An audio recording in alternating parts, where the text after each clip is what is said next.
What's up, everybody? Welcome back to another episode of Unfinished Business. This is episode 26. My name's Tyler. I'm here joined by, as always, by Corey, Matt, and Taylor, aka Jamie. And we are fresh out of a trip altogether. Why do I never find the words after I intro of how I want to say the next phrase? Anyways, we're fresh off a trip from Charlotte. We're all got a chance to meet each other, hang out, spend some time, play some disc golf, laugh. You legitimately look like you haven't slept since you drove home. I haven't, dude. I'm so tired. Like, I'm sorry. I have slept, but I just haven't caught up. He hasn't rested. He slept, but he hasn't rested. Real. Like, I've gone to bed pretty decently the last 2 nights, but yeah, dude. It's just, I don't know. I haven't recovered yet. I will recover, but I just haven't yet. So there's really nothing to talk about, obviously, in our own disc golf games because we're all together. So we'll talk about our time down in Charlotte. So let's get right into DDO. So we were all away, so we didn't catch too much of the coverage, but we could see the results. And I did listen to the final round driving home, where we all were driving home, essentially. So Calvin Heimberg takes it down, beats Gannon Burr by 3, but really it was just the Calvin Ricky show for a lot of the tournament. And Ricky decided to absolutely have a meltdown the last round in general, but really the last 3 holes. Kind of blew it and allowed Calvin to get his first win, I think, 370-something days. So we were just talking about how he hasn't won since Jonesboro of last year. Gets back on track. Also, I did notice that the forehand is back, so that also helps as well. Gavin Rathbun came in and played really well. He was somebody's dark horse, which we'll get to in a minute as well. He's been all of our dark horses except for Corey's dark horse, and then Corey gets the points for it. Go figure. Good job. Give a couple shout outs of a couple guys up on the leaderboard, and then just kind of say, what's our thoughts on the tournament. Joey Buckets, another top 5 finish, finishing 4th and also shooting the course record the final round, 13 under. Got Presnell still hot and got a top 5 following his major championship win. And just a couple other guys here at the top of the leaderboard that are a little bit of some, what would you call it? Not no-namers, but people who made some good finishes. We got Babcock finishing at 8th.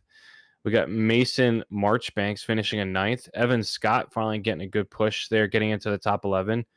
Calvin Longquist, which was Matt's dark horse at one point in time, played really well. And we also want to talk about AB's top 10 top 10 streak gone dead. Not the only streak that died this week, am I right? That's right. And Shout also out Parker Welk. Yeah. Beat Parker Welk. Anthony Bedanza. Good job. No way. Did he really? Facts. Dude, what did Bedanza shoot, actually? Wait a second. Did he play all 3 rounds or just 2? Yeah, he finished. Yeah. He finished a double bogey on his last 3 holes. Tough Yeah, one that is for an the guy. unfortunate stretch. Yeah, he just didn't. He didn't care one bit.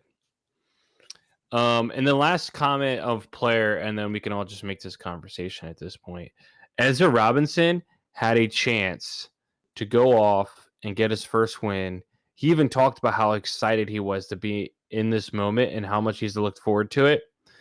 Brother parred the first 8 holes and then decided to take a whopping 8 on hole. I'm sorry, no, he parred the first 7, then took a whopping triple bogey on the 8th hole, which is a par 5, and really just put himself out of the tournament. So I was really sad because I chose him in my top 3. He played well there last year and played really well the first 2 rounds, and then absolutely just took a dookie on the last tournament. So guys, what do we got for this tournament, man? Let's hear it. Dude, first off, Joseph Anderson, Joey Buckets. Okay, so when I started to see him pop off at the beginning of the season, I thought, me and Tyler discussed this as well. Yeah, he was playing at events where you didn't really need to force a ridiculous amount of distance. He's a young guy. He just kind of hit his fairways. 21. 21. 21. And he is 9 just plus like 10. we're like he's hitting his fairways. He's doing what he needs to do. And I think I've That's watched this videos where little he's like said, flat little baby hyzer like flip up drift gang. yeah, I want to know what that disc is. not that is. Yeah, that's how. But it's like he's mentioned before, like he doesn't necessarily have a ton of arm speed either. So it's not like he's throwing super far. But then I never expected him to pop off at DDO, where I would qualify this as mainly a thrower's course, or your life is really easy if you're a thrower's course. That's what a lot of people said about Fresno. Yeah, 100%. that's true. Dude, we thought Fresno popped off one weekend, bro gained some confidence, and now he's back again, just making stuff happen. What the heck? It is Joey Bucket's best Elite Series finish. Now, he did finish 6th at a major, and his previous best Elite Series finish was 9th, and that was at chess.com. So, Yeah, that's super impressive. Good ups to him. Yeah. Taylor, what do you got? Story for me is Calvin sunned everybody. Like He you sure said, did. it was the Calvin Ricky show, but like you put yourself in Ricky Wysocki's mind through the first 7 holes. Hey, I got 4 birdies. I'm kind of cooking. Oh wait, I lost 3 strokes to a guy that's birdieing literally everything. Calvin is a guy I think even pre-post whatever you want to say about the injury is like when his putt is on, and I feel like you could say that about a lot of people, but especially Calvin because he does throw so well, and his putt is kind of the nebulous of, is it good, is it bad, I don't know. When his putt's on, that guy can birdie any hole that exists, and that is what happened on the last round. He made like 40 to 60 footers all the time, and he can throw 500 feet, 6 feet off the ground on just a laser beam that doesn't move right or left. And when you can do that, life must be fun. I would not know. But yeah, I have a personal vendetta against Ricky, who really just on the last 3 holes just didn't know what was happening, which, to be fair, his shot back-to-back with Calvin's on 16, where Calvin's was like destined for OB and hits the wall and cut rolls like under the basket, and Ricky throws arguably a better shot that just scoots itself right into the water. I would kind of be mentally a little bit done with that as well. But yeah, Calvin came out and said, I'm him. Let me give you one quick scenario since we're on the Calvin topic. You guys know hole 16 at DDO, right? It's the island hole. Yeah. Okay. 320 island hole. If you had just put it in the, hold on one sec. Let me see if I get this correctly. If you were somewhere on the back of the green and you had a 4-stroke lead and you were putting towards the water, would you run that putt or would you lay it up? 4-stroke lead, back of the wall, so it's probably a 25 to 30 footer. Would you run that putt towards the water? I'm laying Probably up not. every single time. But the other guy just went in the water as well. So you got another stroke coming from him. How is your putting before that? Fire. Really Then good. you're running it. Because guess what Calvin did? He ran it. I mean, that Dude. and on 17 too, and he was like super out of position. Like it was a lot like the Paul World shot that it was like so insane. And he had a 60-footer, except when Calvin did it, he was inside the circle. Like that shot was insane. Had no reason to try to send that thing, but that shot was wild. Yeah, I thought it was hilarious how the announcers were like, oh, he's going to lay this up. And they're like, wait a second. Is he running this? And they're like, no, he can't be. And they're like, he's a psycho. And then drills it. And I'm just like, that's the stuff that we need to see in disc golf right there. Yeah. I would also like to personally thank Jeremy Colling. I am a big Ian fan. I'm an Ian apologist. But he got on his whole bandwagon where he started to say, like, hole 7, is Calvin about to... And Jerm didn't even let him finish. Was like, no. Like, you're not saying that until hole 16. Like, stop. Yeah. I think I think putting Jerm in the booth was a really bad look for Ian Anderson. I think a lot of people are starting to say that too. Like some of the comments, somebody said a really egregious comment. Was it Grip Lock? Did Hunter say something about like, maybe he should be on the graphics team? Yeah, he did. That was Hunter. Gosh. Yeah, that was an That's egregious comment or whatever. But I thought Jeremy Colling was really good in the booth. I went back and listened to some highlights and whatnot. And I'm not a big Jeremy Colling fan for some other personal reasons, but yeah, he was so good in the booth. He was really good live. So I really enjoyed him. But yeah, Calvin is nasty, dude. Yeah, definitely. Yeah, I didn't watch any coverage because I have so many videos to edit. I ended up editing 3 today alone.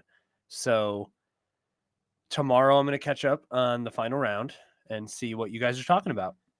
Oh, you'll see. Average Jomez enjoyer right there. Yeah. Like 3-4 days after, he's like, Bro, "Hey, wait, this Calvin is guy's actually Ricky pretty gonna good." win again, man? Is Ricky washed? I actually thought he was gonna pop off here, man. I did think he was. I actually think he's washed Interesting. because he can't. He's not. He's definitely not clutch, right? He doesn't have the final round in him anymore, man. He's not. I mean, he came in with the lead, right? Looking good. DDO, hometown, home event, doing great. Not actually, but dynamic guy, trilogy guy. He's won worlds there.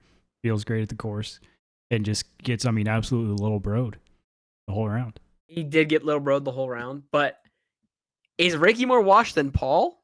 Then, Bro, in Paul's your cooking. mind? Don't worry, Paul's cooking. Yeah, I mean, but Ricky just, no. The Ricky difference. just took a Paul's not putting himself T5 in a position to win yet. We can't judge him based off that. Ricky arguably should have won multiple events this year. But what about I his 100% position agree. to win at Music City? It don't matter. No. Listen, Paul is like trending, and he was trending here. Ricky was trending, and he's trending here. So like, why isn't he winning when Paul Ricky's is on a still going different like scale this? for me personally currently. Yeah. Yep. In what way do you mean by that? Speak. I'm going to tell you right now. As soon as Paul starts doing well, all of a sudden the Lyme's disease is going to pop back up, and he's going to go non-existent again. Yeah, I in my mind it's still torn labrum Paul. Like he's still got the excuse in the back of my head, and I am definitely a Paul simp, so that absolutely factors into it. But I mean, I think Paul's like we're trying to get back on track, and Ricky's like leading the entire event, and then goes 4 over to end and just gets owned. I don't think I can also see Paul if he starts winning. Then Ricky's definitely going to be staring at his child, trying to knock him off a chair. He's not going to do anything about it. Nope. Yeah, I think Ricky thought he was gonna wake up Sunday morning and just take over. I honestly don't know if he was that nervous. He thought he was just gonna show up and win. Mm-hmm. And when he parred, what was it, the first? Oh shoot, I'm looking at the wrong day. He parred the first hole, and then Calvin goes birdie, and then Calvin's just like ringing up birdie after birdie. The one thing I did notice about Ricky is that once again Ricky's golf management shot him in the foot again. Like he just made some unnecessary shots that like Jeremy Colling was like, that was a total misplay, or it was a misthrow, or he could have done something different. So again, it feels like Ricky just can't course manage. I think he could have played his way around that course a little bit better.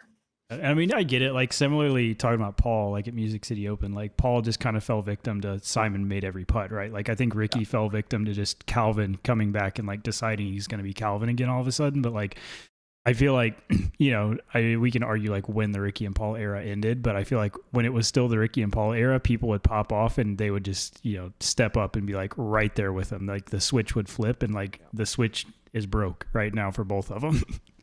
Yeah. I listened to Tour Life last night, and what I thought was very fascinating, because Calvin was on, is Calvin was saying, I don't remember what hole it was, but Calvin, and I think it was, I don't remember what hole it is now.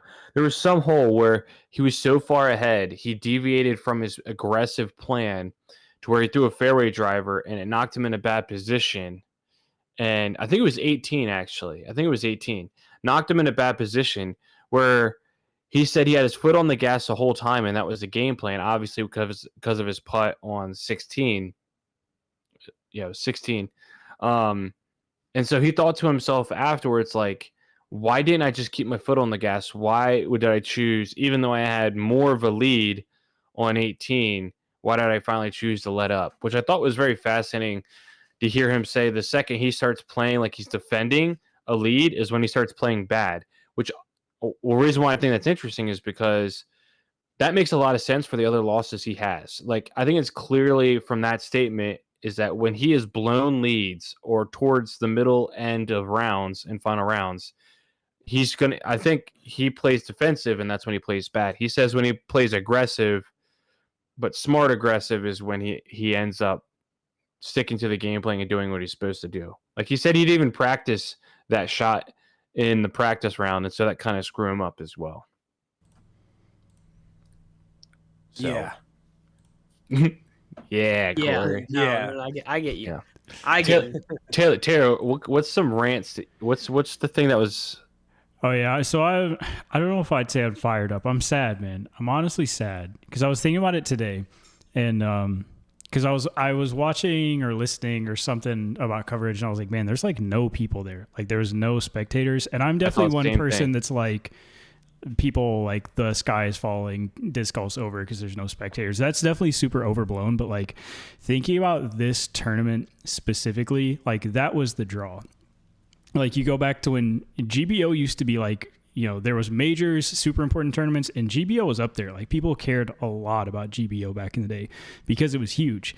And they used to have the AM side, like you could go, it was a destination trip. You could go get like 10 rated rounds in 3 days because there was flex starts, there's the AM GBO, there's the block party. Like it was this big spectator event, which is like, I was thinking about too. I mean, I've talked about before how like the heart is just kind of gone from DD of like the Robert McCall, Eric McCabe, like Bobby disc golf answer man days where like, I feel like they were kind of foundation before foundation where they were just like super plugged into the community. Everybody loved, you know, the content they were putting out.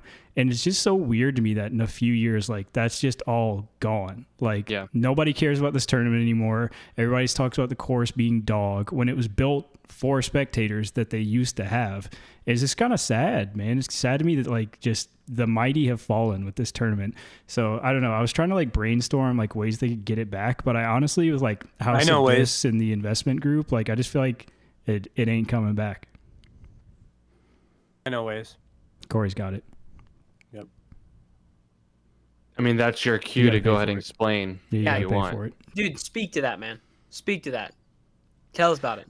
I don't know if I want to. Okay. Eric McCabe was talking recently on, yesterday with his practice round with Drew Gibson, and he talked a little bit about it. Apparently, they're redesigning the course, or a lot of the course. Jeff Corns is building a lot of stuff to hopefully have that happen, because Eric McCabe was like, Drew, for a casual round, do you ever want to go play DDO? And Drew's like, heck no, I never want to go play DDO. Yeah. And so Eric was like, we're trying to redesign it so that when it's not tournament time, you can go and have an enjoyable time at the course and not just die. Like we just played New London. We'll talk about it later. But like New London would never be our go-to course after work. I was thinking about that too. Like when we were leaving Charlotte, if I had the option, like if I lived in Charlotte and I would like, if I had the option on a random Saturday with the boys to go play Hornet's Nest or play Eager Beaver again, I'm probably going to Eager Beaver 4 out of 5 times. And like once a month, I'm gonna be like, okay, I'm mentally ready to go get absolutely destroyed at Hornet's Nest. Right. Like I definitely think that's a big part, especially when you think about like Jeremy Rusko bought the whole property. Like there's a lot of investment into that property, and it's a big problem to your investment if the course is not fun to play. Like if it's pro level or like pro tour eligible, that's one thing, but like that's only good for a week out of the year, right? No. Yeah.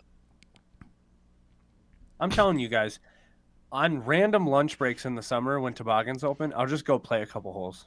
Yeah, you're a masochist, though. Yeah, you're just a freak of nature, bro. You just like to go. If I live near New London, I'd be playing that all the time. If we played New London, bro, it took us like 4.5 hours. We walked 5.5. Because I was waiting for you, dude. Dude, I was tired as all get out. Look at these guns. I was waiting for you. Dude, we'll get to it. We'll get to it. There was multiple times where I was just like, I'm not throwing a shot. You guys just threw 2 fine shots. I can't give us a better look. And Corey was like, throw the frisbee, man. Throw the frisbee. And I was like, I want you to experience New London. Dude. I experienced it, bro. I got slaughtered. Nothing was flipping because I was scared of the OB. I mean, I play Iron Hill a lot. I'm not gonna lie, and Iron Hill is fun. Arguably one of the toughest courses to play. Yeah. Yeah, but do you play? I the mean- long- do I you mean, play I out of definitely the think there's a tournament? time and No, place no, to no, like, no, no. Yeah. like, yeah, I'm ready to get absolutely destroyed and like try to get better. But is that me like even 30% of the time? Probably not. No. Listen, I think Iron Hill is a perfect example where I had so much fun on the slightly shorter layout It's the of FPO Iron layout. Hill, the It's FPO layout. It was such a fun course, but I knew I would just get obliterated on the long. So like, if they could do a similar thing Long there, stupid. you're gonna have a great time there. Where like I played it, and even as a player who does not have that much distance, and I just threw it and had a great like I had so much fun. I was like, this is such a cool course. I would be here every weekend. Yeah, I mean, So I they can know too. replicate Like that. going back to like I was a big disc golf answer man, like DD fan back in the day, right? So I listened to that a lot. And they talked about a lot like Emporia. Then I've also talked about was like destination place, like us going to Charlotte. Like I used to talk to my friends about like, yo, let's go to Emporia and like play all these courses. They have like 90 courses in a town that takes 5 minutes to drive anywhere. And they're like, we have, super nice courses that Eric McCabe's put a ton of effort in designing. You know what course is always full? Hammond Park, the little pitch and putt, par 3 course. Because it's fun. So I definitely agree that like I don't know if they can alter that course to be that, but now that you have the whole property, you need to be putting something like that in, like something that's much more accessible, a lot more fun. And then also courses like Hornet's Nest Short or like Angry Beaver and Eager Beaver coexisting. I think a great thing that does is if you're new, you go play the par 3 course, but you get to see what it could be, like what disc golf can grow for you if you then become better and put the time in. Like, oh, one day I'll get to go play that course and not, shoot plus 50. To be honest, though, who is playing the long one at Hornet's Nest? Because the pros don't even play that. It's ridiculous. Hole is built different. Yeah. Yeah, no, I definitely agree. I think if they did something like that, I think that helps. I think they said they're like reworking like the restaurant on there to be somewhere people might just go for food, Right. and also then happen to have that. And so doing stuff like that is good. But when Eric McCabe was talking about it, it sounded like a lot of things were going to be changing really quickly that might help improve that for the off part of the year. It's funny Yeah, that we're gonna you watch bring that that video now. Yeah, Just to, it's like, funny hear you his thoughts. bring this up, Taylor, because I was thinking it the last round, but I was like, maybe I'm just like not, maybe there's more people there than I realize. But you even like clearly noticed it too, and because they brought back the amateur tournament, right? Yes.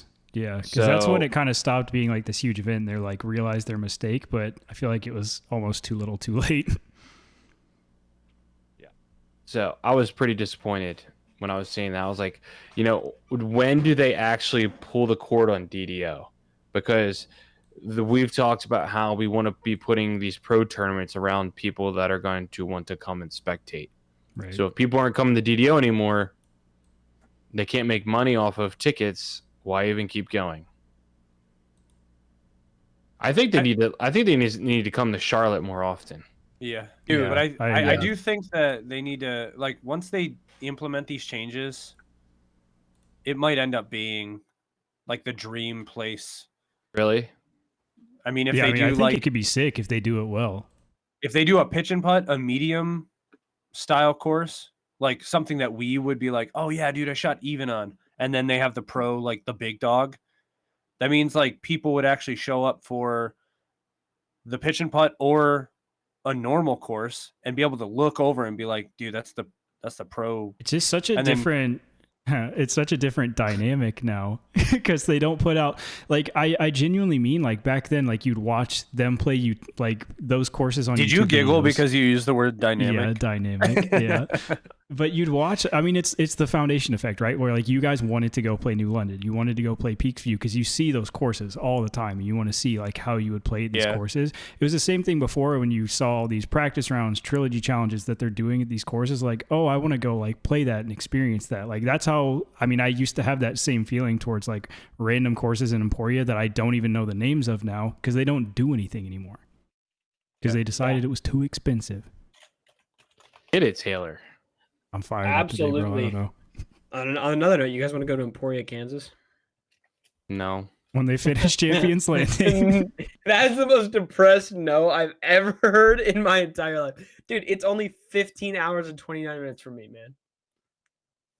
I can think. Lightweight. We've already done this before on the podcast, but I can name plenty of other places I'd want to go to before. I think Yeah, 5 other definitely. places I'd want to go to before I go to Emporia. Yeah, I'm yeah, here. no, I agree with you. Yeah, I Yeah. think I don't remember what we all named, but Dude, we could go back to Charlotte like 4 times and not play. I all would the say, cool honestly, I just want to go back to Charlotte. yeah, I 100%. Today I was reminiscing this morning, thinking, dude, I didn't think Charlotte was all that hype before I went. I get it now. Dude, And the I thing get it. is, it rained half of the It time we was were like there. Oh my 90% gosh. of the trip, bro. We I didn't was even everybody get to else so play mad everything. as soon as I pulled out, like the sun comes out and it's beautiful. Dude, It I'm was like, yeah. just beautiful out. so mad.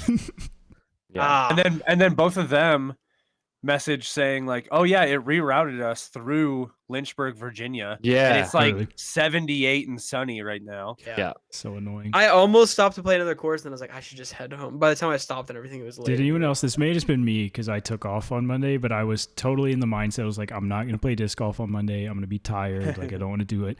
3 p.m. rolls around. I'm like, I'm bored. I'm going to go play disc golf. Yeah. Yep, I did the exact same thing. I actually no wait. Yesterday during lunch, I wanted to putt with my new Proto Surfs and Mhm. also throw them. So that's the only disc golf I've done. I need to get some of those. Dude, okay, I'll talk about that in a minute. They're a lot like this But- other PGA company, Marvels. the Birdie Marvel. Yeah. But I don't know. They look I'll cool. talk about those in a minute. Before we get too far into Charlotte, because I definitely want to talk a long time about Charlotte. For sure. But I want to hit on one topic that I love talking about, which is you are now dead to me. I won't say us, but you're now dead to me. So right now my list is definitely, I have to go back and take a look, but it was Got the list ready.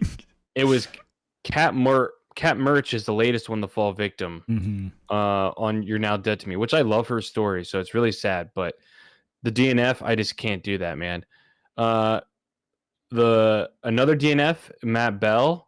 I already didn't like Matt Bell because he did something really egregious that my buddy saw here when he played at Stafford's Woods with a spectator that I didn't appreciate, and neither did he. So he's definitely on the list. Bradley Williams back on the list because he DNF'd for I don't even know what reason he DNF'd for. He started off, I think, par 8, 5, par bogey, and then DNF'd. He's on the list. Nico LaCastro, I don't know what his deal is. I think he just didn't notify anyone, and so he is going to be taking the 5-point deduction off his rating. But no, you said Bradley's back on the list. How do you get off? How do you get list? reinstated? I didn't like Bradley when I first got into disc golf, but then when he won a preserve and I watched his content and everything, I'm like, I kind of like this guy. I didn't hate him at all. And then when you DNF, I'm immediately back on the City Boy 100%. How do you get back off of the list? Oh, he's on the list now. So you're telling me that Cole Redolin will forever be on your list? Forever on the list. The next because I can tell you right now that is garbage. You are lying. He is the pipey boy himself. I just need a moment. It's morning. I thought you were like aggravated at the fact that I keep interrupting you, and then you're just crying because it's Cole Redolin. No. I can't believe this. Cole Redolin put out this Instagram post saying, because of the playoff, we had to stop. We were backed up.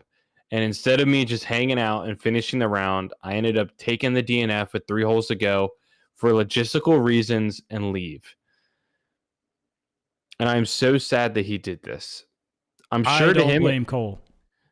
I don't blame him either. But the fact that you DNF'd when you had. He's still on my list.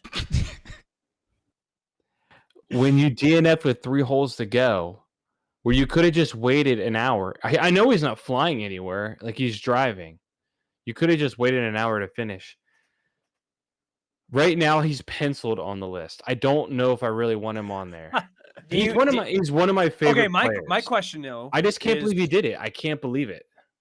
What was his score? Okay, here's the thing. Because he straight up in a video, he straight up says it didn't matter what I scored on those last I will 3. tell you, I blamed Cole originally. I was like, wow, that's stupid. How immature to just leave in the middle of the round. You're almost done. Just do it. grow up a little bit. But here's the thing.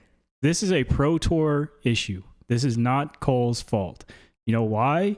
Because we shouldn't be holding people hostage to play the last round of a tournament when they're in 90th place and the round literally does not matter.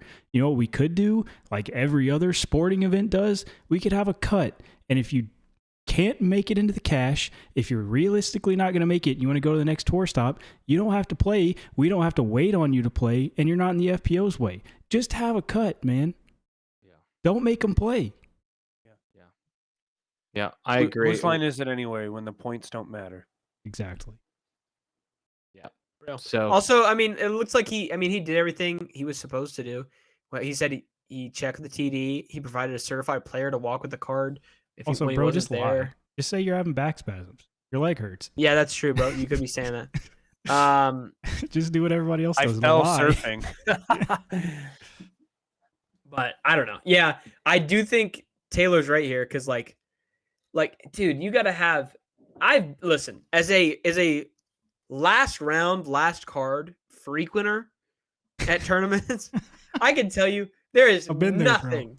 There is nothing more depressing than a last round, last card. You guys are walking around the course. You know you're not popping off. Nothing's happening here, but you're just finishing it out to be a good competitor. Yeah, And I it's the mean, you're most Cole in this depressing thing ever. situation. I have to drive 8 hours after this. I'm going to wait another hour and a half to finish this round. And this does nothing. I'm not cashing either way. This does literally nothing for me. I'm scooting too. I don't blame him. Yeah. I don't Still know. written in pencil. Yeah. Still written in pistol. I don't like the DNF. I understand it. I honestly I do. Like when I first heard it and what Matt or somebody put it in our Discord and I said, you know, he was leaving because of time. Mm. And then the more it sat, I'm like, I just don't like it. Don't like it. I don't like it.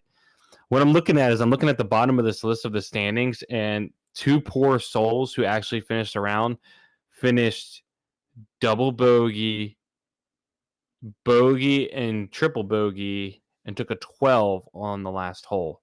I'm almost wondering if they did something to purposely tank to both get 12s because that makes no sense to me. But That's super weird, actually. Yeah, Or you're right. they could be like us, where like one of us shanks it, and then we're like, ha, and then we shank Whoa, it. on whoa, whoa, accident. whoa. Scott Adams. Okay, actually, I don't want to call this guy out like this. This is very unfortunate. Bro Hey, ran. Jamie, can you bleep that for us? Bro ran. I'm an going to call eight- this guy out like this, but I'm going to call this guy out. Bro ran an 890 or 865 rated final round. That's tough. What is the data there? I mean, it is DDO. yeah.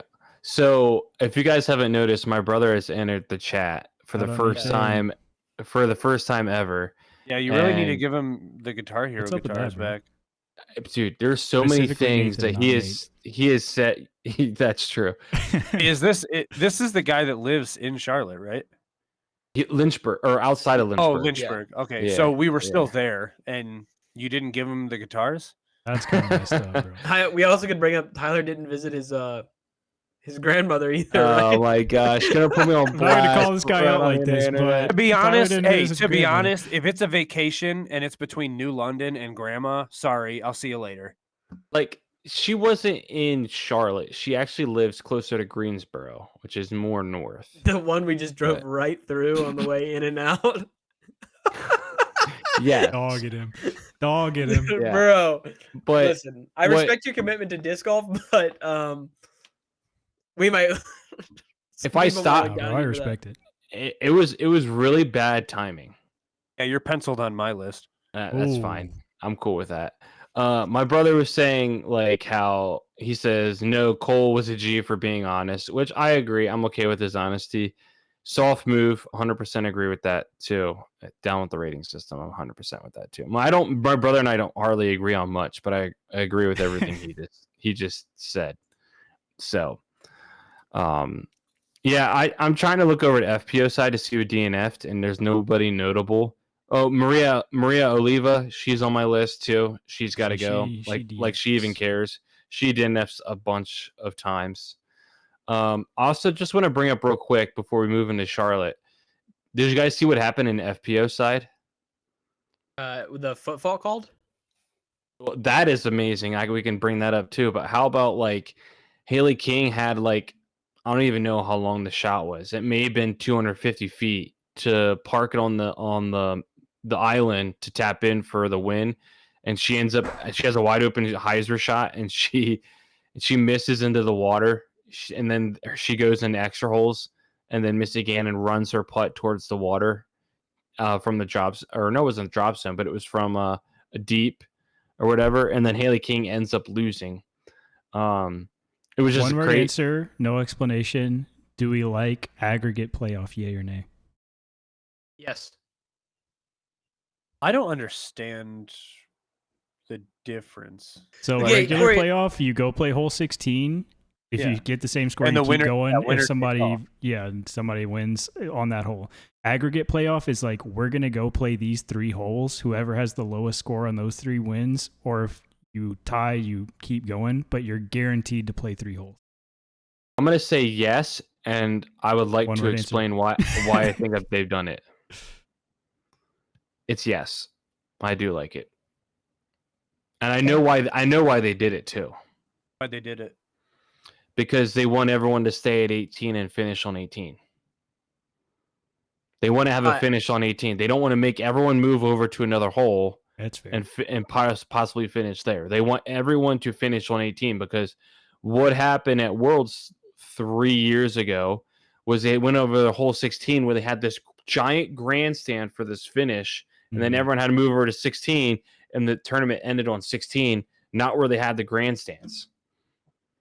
That's why I think they did it, and they keep on investing on the grandstands around 18. I do like too that it brings like I feel like it brings golf back a little bit where like this starts on 16, right? Where like you kind of have to manage that hole a little. Like Missy's a perfect example, like running that putt where if Haley was parked, there's no decision to make there. Like I have to run this putt. The fact that it's an island green doesn't matter anymore. It's like I need to make this or I lose. Whereas adding in, at least I'm guaranteed to play more holes. There's more of a decision there. I can still lay up if I think I have a better chance to gain strokes on other holes. So are you saying, because Haley was pretty much parked on 16 in the first playoff hole, right? Yes. I did not watch it, but Yeah. thank you for the context. Yeah, she was pretty much, she was probably like 10, 15 feet, but she was pretty much parked. Haley King was. Mhm. And so Missy skipped off the water and was just on the back edge, but it was literally next to the drop area. So she was putting pretty much from the drop area, and she ran it, and she didn't even need to. And it was crazy. It was big money Missy, as she's notoriously called. Did you see? I saw somewhere that this is like not even out of events she hasn't won. This paid less than other finishes she's gotten before. Like she just. I think this might be the least amount of money she's gotten from a win in a tournament. I think because there's nobody at DDO. I wonder why they don't have any money. Yeah. Yeah. Interesting. How the turnstable. How the turnstable. Did you guys see that Emily Weatherman, her disc was on the very edge of out of bounds, and if it wasn't out of bounds, she would have been in the playoff? Yep. That's rough. I mean, everyone can hash the exact same things, but just like, with spray painted line, you don't know if she's pushed the grass down, if you like lift it up and move. But that's got to be so. I mean, still big ups to her, 3rd place. Yeah. Seemingly coming out of nowhere, but imagine popping off and getting in that playoff there. The only last thing I wanted to bring up about the tournament essentially at this point is, you guys heard about the whole foot fault thing or no? Yeah, so I'll say I was going to talk about this because I'm going entirely off context because I didn't watch it all. Like my first reaction was like I was hearing people like complaining that Haley King called this foot fault, and I was like, it's crazy how we complain about people not calling foot faults, and then when people call foot faults, we complain about them calling foot faults. But then I heard it was like after the disc had landed, like she picked her stuff up, was headed back to the bag, and Haley King was like, "Oh wait, foot fault, real quick." It's like, that's that basketball foul kind of thing. Yeah, it was weird, dude. It was so long after any relevant thing was done. It was like, what in the world? So, but yeah, that's just It was really awkward to watch because it was like after they were walking and Haley King was trying to show how it could or should be a foot fault, and Missy's just like, okay, So if you're if you're in saying a it is, like, I playoff- don't know. If me and Corey are in a playoff and he foot faults and I call it on him, how does that work? Because you have to have a second, right, for a foot fault to be called. Should be This- some official there. Yeah, this is Okay. the exact question Hunter and Trevor had. So And their conclusion was, bro, what else is the official doing on the FPO playoff? So during big tournaments, the TD will follow playoffs. So I've been in a playoff Yeah. for a B tier before, and the TD was following us. So just in case Gotcha. for like a Just to have, secondary. like a third party. But- yeah. Not only that, but we ended up having like the whole rest of the tournament follow us, which is pretty sick. But yeah, that actually is baller. Yeah, I mean, there's DDO. I don't have too much more to say than that. I think on a scale, you know what? I'll say it like this, as Taylor would say, one word answer. Mid. Should DDO come back next year? Charlotte. Yes. Yes. I'll say no. Okay. Yeah, I said one word answer, right? So I can't explain it. Dang it. Wait, he hit, now he realizes why he hates Going back on one-word his own answers. rule. So hold He's on. like, oh wait, oh. Well, no, it's like I'm the one that is the different response. So I want to be able to explain myself, but I don't feel need like to. there's 100 reasons for it not to. Like I feel like that's honestly probably the better answer. I don't know. I History. the vision. I'm with the vision that Jeremy Rusko's got, and I feel like it deserves a chance to play out. I think we can all safely say then it's a maybe.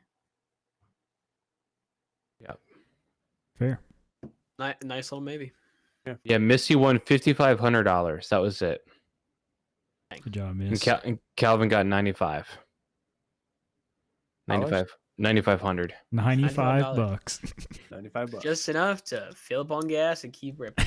That's right. Well, let's talk some Charlotte.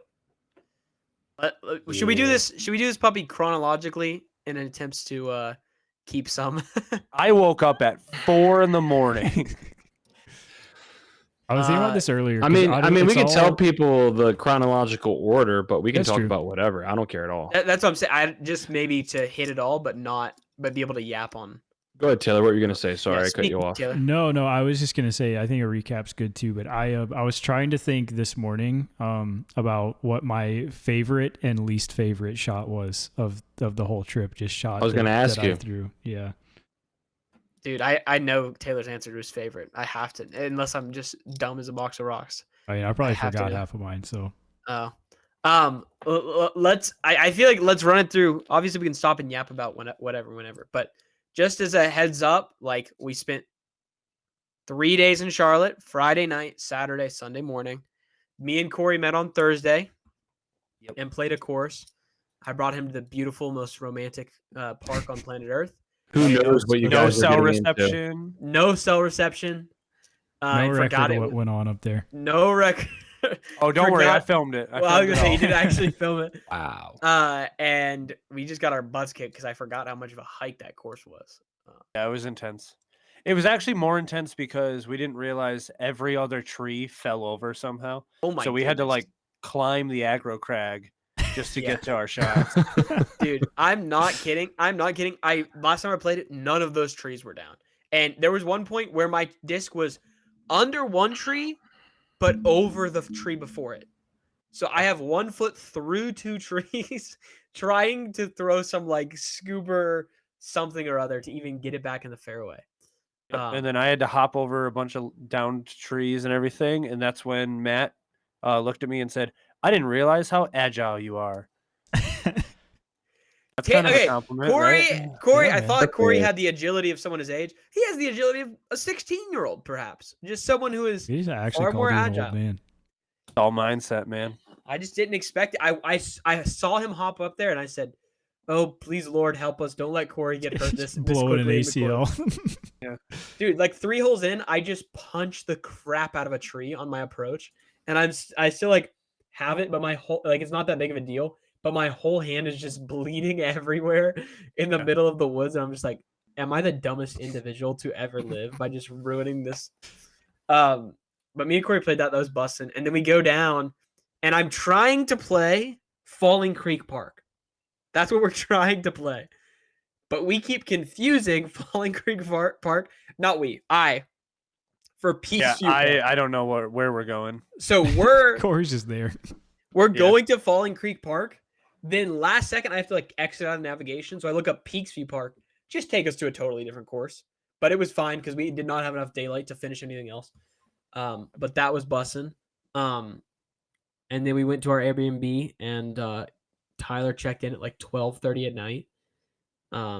Which was, I didn't know it was in the basement of someone's house because I was about to pull in the driveway like an idiot and like flick my lights and honk my horn a little bit. And then I started looking around. I was like, hey, like Corey, I called Corey, and Corey's like kind of quiet. And he was like, hey, we're in the basement. You're going to walk around this house. And I was like, oh, we're in a basement.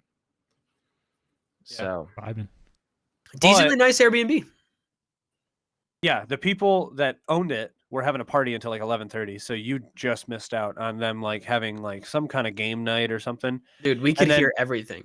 When we walked in the first time, you had to walk into the backyard, down this little like gravel trail, and then go into the like double doors into the basement. And I swear to God, I looked up into the living room on accident, and I thought I saw Apollo disc golf in there, which would have been really weird.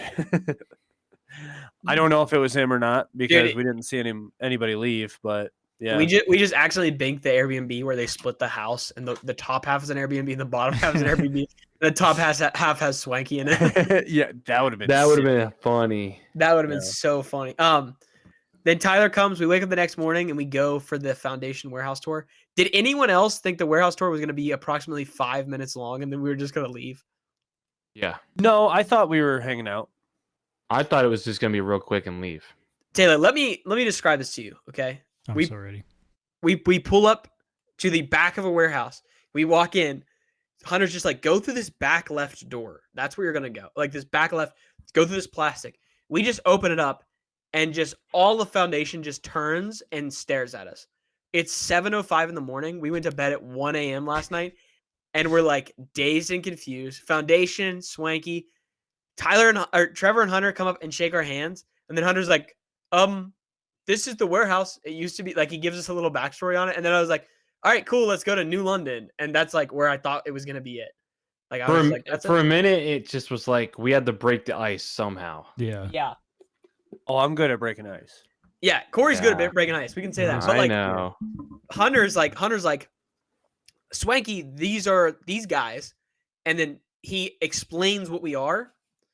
Swanky Disc Golf did not understand what we were until me and Tyler explained it like an hour and a half later. Now I get it. Because they were like after the fact, Luke and Will were like, so wait, what are you guys again? Like how did you guys come into existence? Who are you people? Yeah, it was very funny, but I expected to be out of there so quick. But then I didn't know what to expect.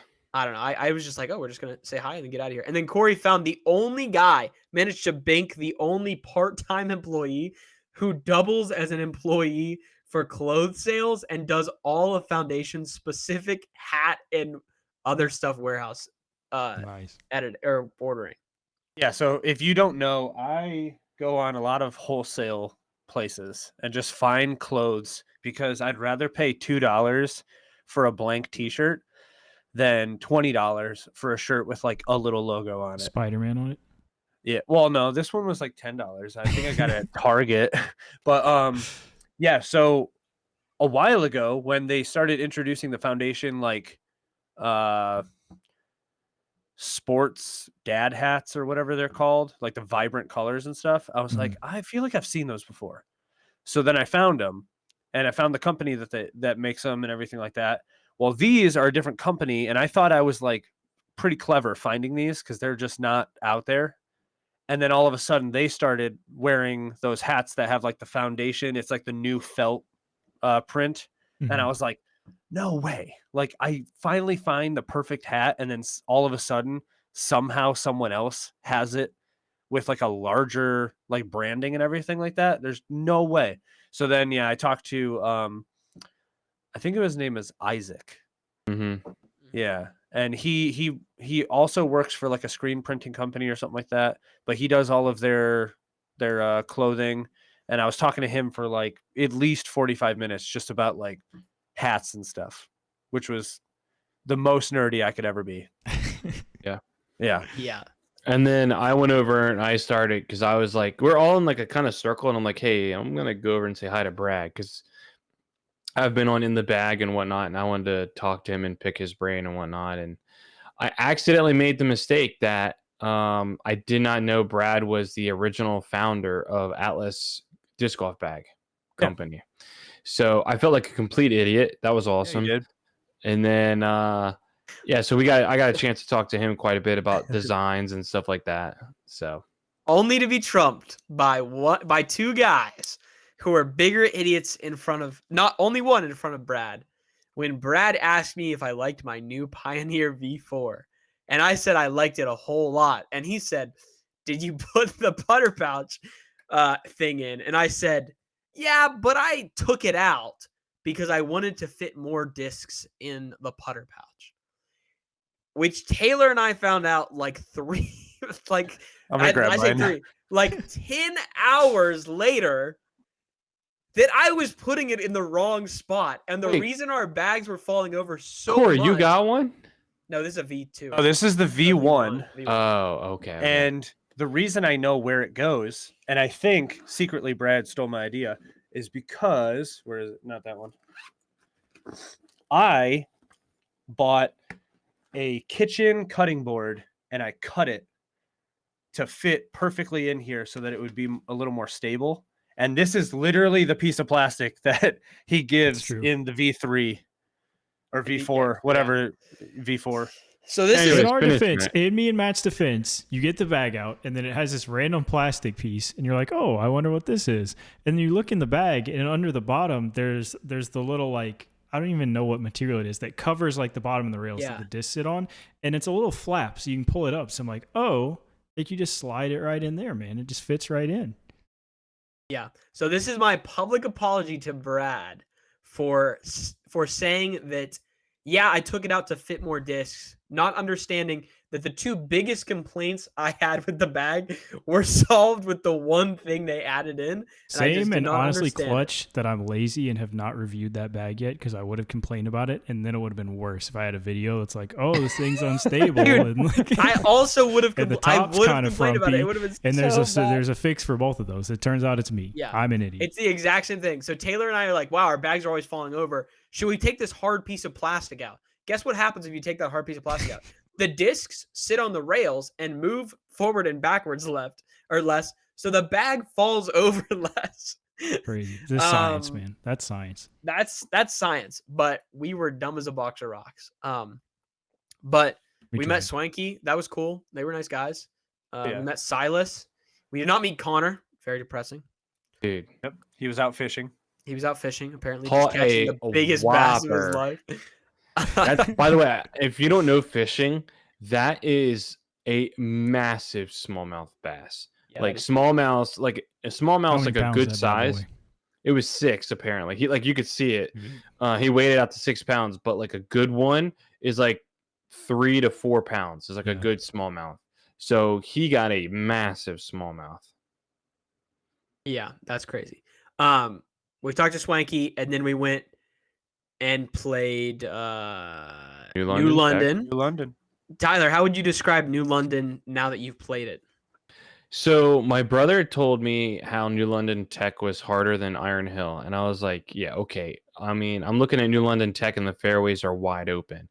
But Hunter told us right before we left that what makes the New London hard is just the length in general, like how long it is. It is a very long course. Very long course. How did you mix up those words? Okay. All right. I wasn't going to bring this up tonight. It's nothing serious, but like it is an issue with me talking. I have a nasty like canker sore right here. Oh, it's the worst. And so it's messing with my speech a little bit. So that's he why thought about horses when he had the pain. I was like, and it's okay, so look at my mouth. So if I say course, like I gotta lift my bottom lip up a little bit, and it's rubbing against my canker sore with my tooth. So am having a hard time saying some words. But anyways, yeah, it's a long course. I think it's manageable, and I did enjoy it. So Yeah. Yeah, I will say So Connor goes, yeah, the fairways are you can drive a semi truck through them. You don't have like the only thing is OB.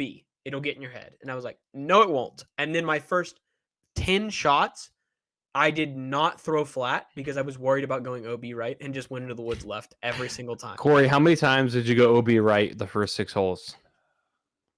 I went 3 OB right on just hole 6 alone. So I ended up parring 1 and 2, and then You parred hole 2? I think so. Yeah. Yeah, because that was the one he absolutely laced with his second shot. Yeah. I think. Actually, no, I parred off the first 3. Because hole 3 is that turnover, right? Corey's Where I low-key took- kind of good, guys. I don't know if I you know took that. Well, That's player 2 guy. was under the basket on Player 2 was under the basket. hole Corey- 3. Matt has you down for a 7 on hole 2. Hole 2. What was hole 2 then? Bro, I am just doing what people told me to do, brother. Hole Who's 2. Who's capping? And who Hole needs to 2 stop was the cap? was Okay. was the 970 par One. 4. It was the one that was super long. I threw 3 amazing shots and still had a jump putt. Yeah, you're right.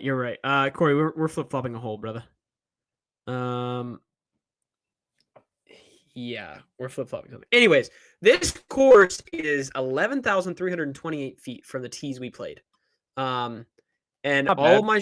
of my shots I shanked left because I was worried about going on a B, which I never thought I'd be worried about. And then by the time I got over that fear, I was so tired from throwing a frisbee. Hole 2 is the manhole hole, I think. I know. I'm trying to think of how that played out for me. You had to go OB to get a 7. Hey, but we all parred hole 1, We and did. Corey parred hole 3. He did. And that's I the would have last- I would have birdied hole 3 if I didn't slice it over the basket 2 different times. Yeah, and that's Wait. the last pars any of us took. Was after hole 3. Hey, my player 2 had some Yeah. birdies. Corey's player 2 was Some was- easy was nice birdies. and quick. Yeah. The biggest thing that I think even Corey and I were talking about, we just didn't know where to place the disc. Like once you figure out where to place shots, like you're like, okay, I this feel isn't like a course that like bad. that is so hard because like you throw what Yeah. you think is a good shot, and then you're like, oh, I'd much rather be like 20 feet over there for like my Yeah. second. Like, Well, it's so not hard to, even like, just figure out. that. A lot of the shots you think you're throwing to like a placement zone, Yeah. and the placement zone is not even close to where you think it is. Yeah. So like, especially if unless you actually run down and find like where the fairway is, especially on like crazy 90-degree dogs, like hole 7 is the other par 5 Yeah. where you throw it up and then you throw it over a bridge to like a landing zone. Oh and you yeah. throw it over like this like rock creek thing. We didn't know where those zones were, Yeah. so we threw it way shorter than we should have. And then we kind of had to scramble after that. I would say New London is not hard. I really do not think so. And in a few weeks, I should be filming around there because I have to go down to Charlotte for work and I'm driving. So I should be able to stop there either on the way or on the way home. And I will be filming around with the new mindset of, oh, I know where everything is now. There you go. And I'm still going to be above par easily. I'm not that good, but I definitely think that I'm going to be playing a lot better than I did going in blind. So if you shoot 11 over at the course, that's 200 rated on UDisc, which is that cusp of being an advanced player. Yeah, what did Brad say? 19 over is 900 rated on that course. Ooh, I I think don't he know. said that. I would have to look up like a recent tournament that was played there. Yeah, Yeah, I'm he curious told to us see. some number. But Start sick course, but researching. super long. And afterwards, I was like, I might not be able to play disc golf all weekend long. I was a dead man walking after that course, and I was like, uh-oh. See, I was the opposite. I felt really good after walking that because it was very flat compared to the Mhm. course in West Virginia. Oh yeah, Just the course in West crazy. Virginia was Like just- my knees were aching after West Virginia, and then I drove an hour and a half and I walked New London, and I was like, oh, this isn't that bad.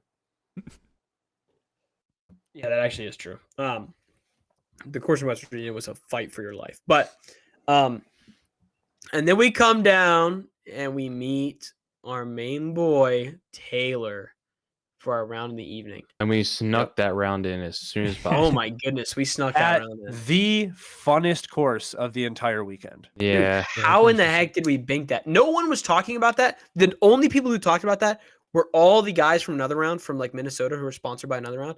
And they played it. And I asked multiple, is this a good course? None of them responded to me. Like we could have gone to the Angry Beaver and just gotten obliterated and not had a good time. And we picked the only course that was like super fun and super chill. So let me just explain why we picked this course. It was the closest to the house. Also, Let's what was see. it called? It was called Plantation Plantation Ruins. Ruins at Widget. Wingate Park. Wing it. Yeah, sorry, Wing it. Yeah, that was a ton of fun where we even debated going back there instead of going back to Winthrop on Sunday morning. Yeah. Which we It was also didn't do. Yeah, we couldn't because there was a B tier event. Oh, yeah. So we were gonna go back. Oh, no. there. I mean, we didn't even go to Winthrop either. Dude, I know. Honestly, I didn't even know that because when I woke up, you guys had already made a decision. And I was dazed and confused, brother. That's just like where do I put my GPS? Yeah, I was like, where do I drive to? Tell me the location. So we played with Taylor there. Really, that's super fun little course. Like, the course was a lot of fun. Vibes were up. That would You be can go such see a the end of that fun round little on course. In the Bag live. Yeah. Yeah. We played hole 18 in the dark while Tyler's live on In the Bag. And then we wake up the next morning and go play Winthrop. And Taylor, tell us how Winthrop was as a Winthrop enthusiast. I How am was a Winthrop? certified Winthrop enthusiast. I do want to say it's funny. As we had a 7.5 hour drive home, I listened to that full episode of In the Bag, and I thought it was hilarious that Tyler was one of like the 2 people on there that wasn't still bagging the disc that they recommended. But no, we went to Winthrop, So everyone else was backing the disc they recommended? all but one other person. Yeah. Me?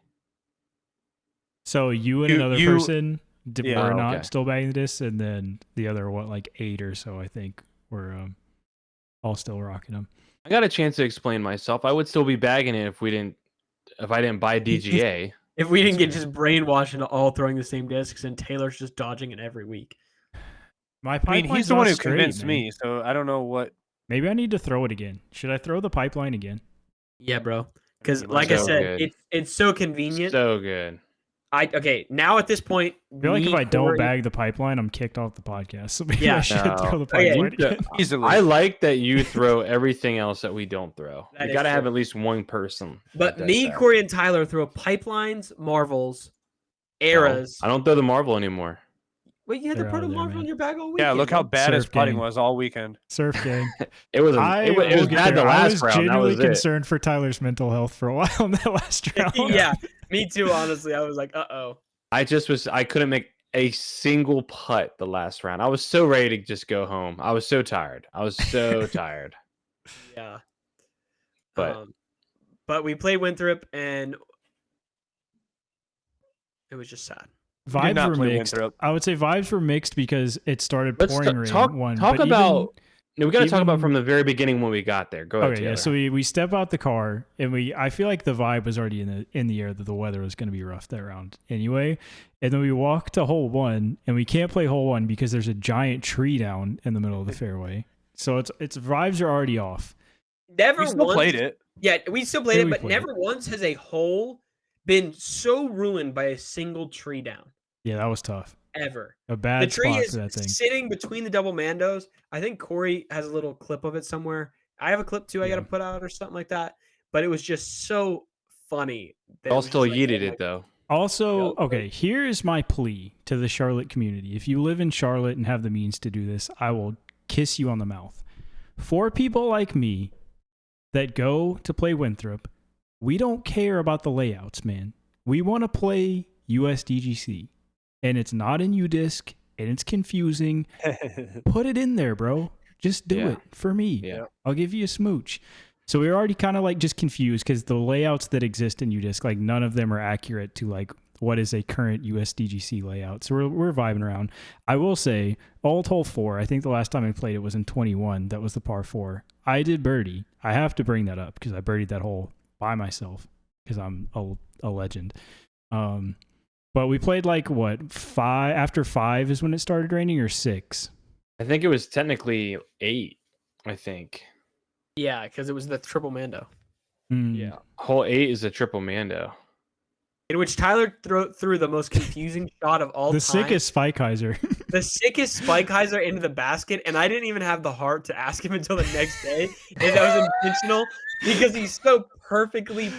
I mean, he parked pinned the it, bro. basket, It was pinned. but it wasn't anywhere close to the. I was Mando. literally parked. I was parked. And as soon as I threw it, I did a salute because I was like, nope, my body did nothing that I was trying to do, but yet I parked it. Like that that goes to show too, how much open field golf I've been playing. Yeah, I do want to sneak in there too. On 5, me and Corey both went over the water and both threw into the water. I was looking in the wrong spot for my disc because I think my disc was pretty easily findable, but I was like so far left of the basket. Like when I got up there, I was looking like decently close to the basket. I watched my video back today. I was like, oh, I was like 40 feet left of where I was looking. Yeah. So if somebody go put in the UDisc layout in Charlotte, go to hole 5, 40 feet to the right of the basket, there's a sick old Esplin Pharaoh. You can take that for putting it in UDisc. That's my payment to you. You keep it, brother. Yeah. Okay. So hole 8 hits, triple Mando. Are we already playing best shot quads at that point? No. Yes. That was like the first hole of us saying. Oh, yeah. You're right. Vibes were low. Vibes were low because we all lost a disc on 5, which I feel like is expected. Like, except for Matt, I think we all just yeeted one. Dude, I'm so glad. Okay, I'm so glad Corey Range found it, because as we walk up to me and it Tyler's looked like live, it was 200 feet. Yeah, I was like, I think I might go for this. And then Corey shoots it with his rangefinder, and he's like, yeah, it's 340. And I was like, dude, I would have lost something. I would have lost something halfway to the basket. Like, I just looked at it. I was like, oh, this is 200 feet. I should actually just go for this. Like, how am I going to mess up a 200-foot shot? So we all lose frisbees, or everyone but me loses a frisbee there. Yeah. I throw a bunch of mid shots. Then we we go to got the the next beach hole. Oh, we go to the beach hole. I lose a disc on that hole too. And Corey and Tyler both my lose a main disc. boy. Yep. Yeah. I've seen Tyler throw that a lot. His main boy and Corey's era, they lose in the most insane ways. You can lose a disc on that hole, where it just starts. Corey's era just starts skipping and just keeps skipping all the way into the water, and like not a skip, and it drops into the water. Skip, and the very second it skips, it goes up over the water, and you're like, GG, that's gone. Yeah, but we also thought that it was in the sand. Yeah. Like where the I legitimately normally thought is that's where your disc was. Yeah. I wasn't trying to throw there. I was trying to throw so wide, and the disc came out early, and I was like, I can't believe I just did that.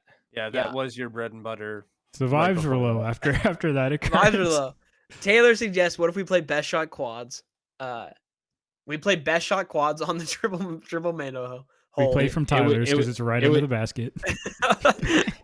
I don't think we birdie it, by the way. We played yours, Taylor. Yours hit the wall. I hit the wall, yeah. It starts dumping rain. We play 17 and 18, right? Nobody hit the green on 17. I'll say Nobody that hit too. the green on 17, which is just crazy.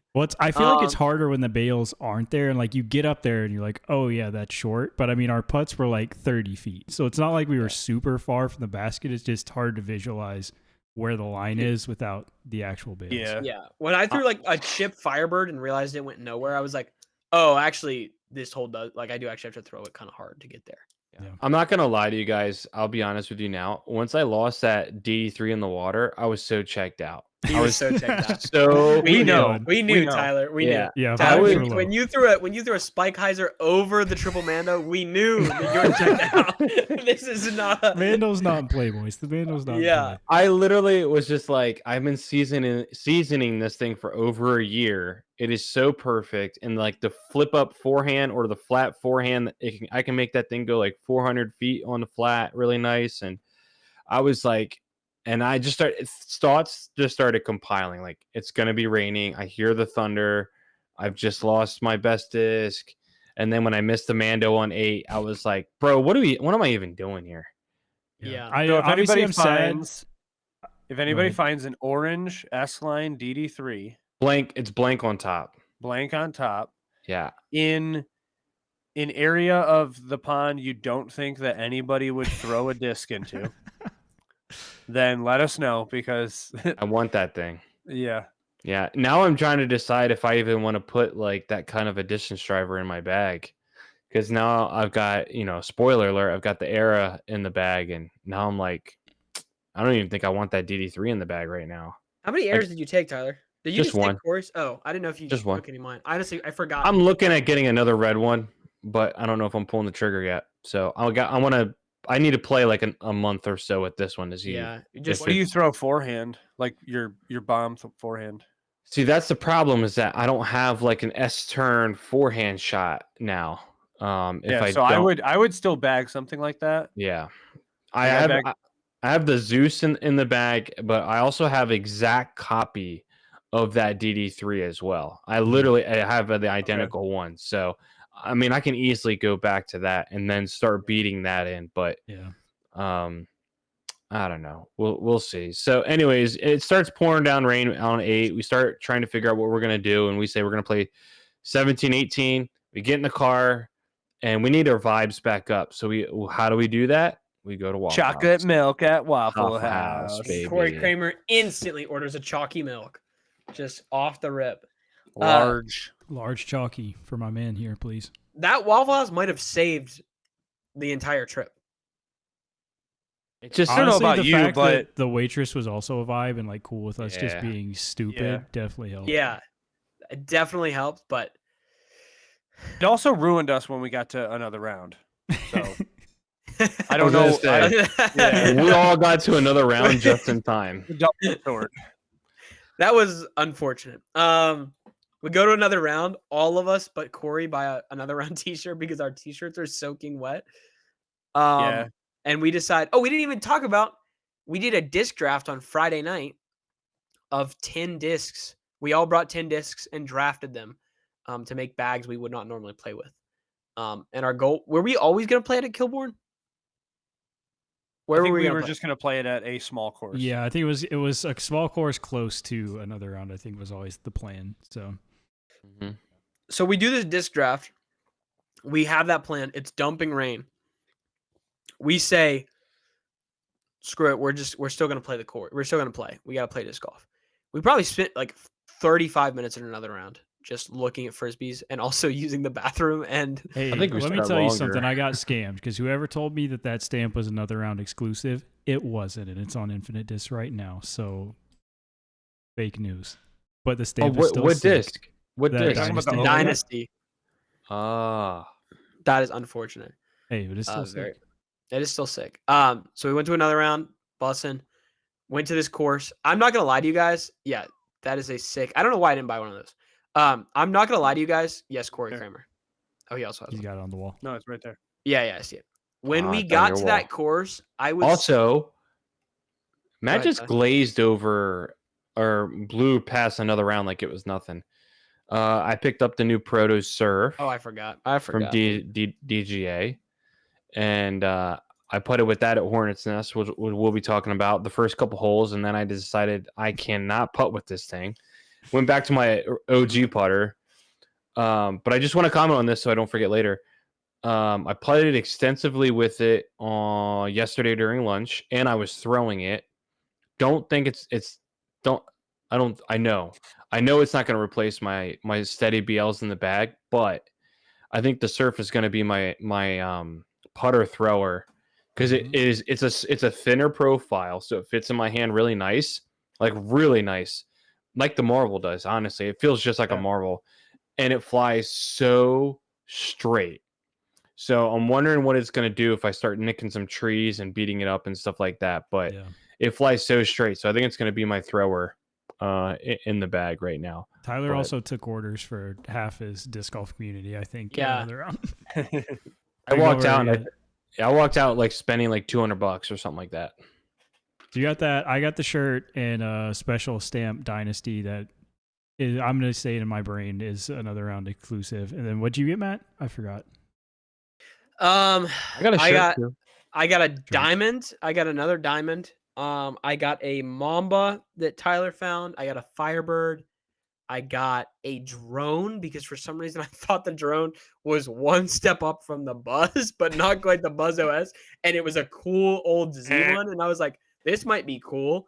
And then Corey's like, yeah, it's the most stable mid range in Discraft's lineup. Other than the I told you that in the car on the way to Hornets Nest. You also did, but it was too late. On the way to Hornets Nest, I was like, Matt, what did you get? And he was like, oh, I got this like Z drone. I'm like, why?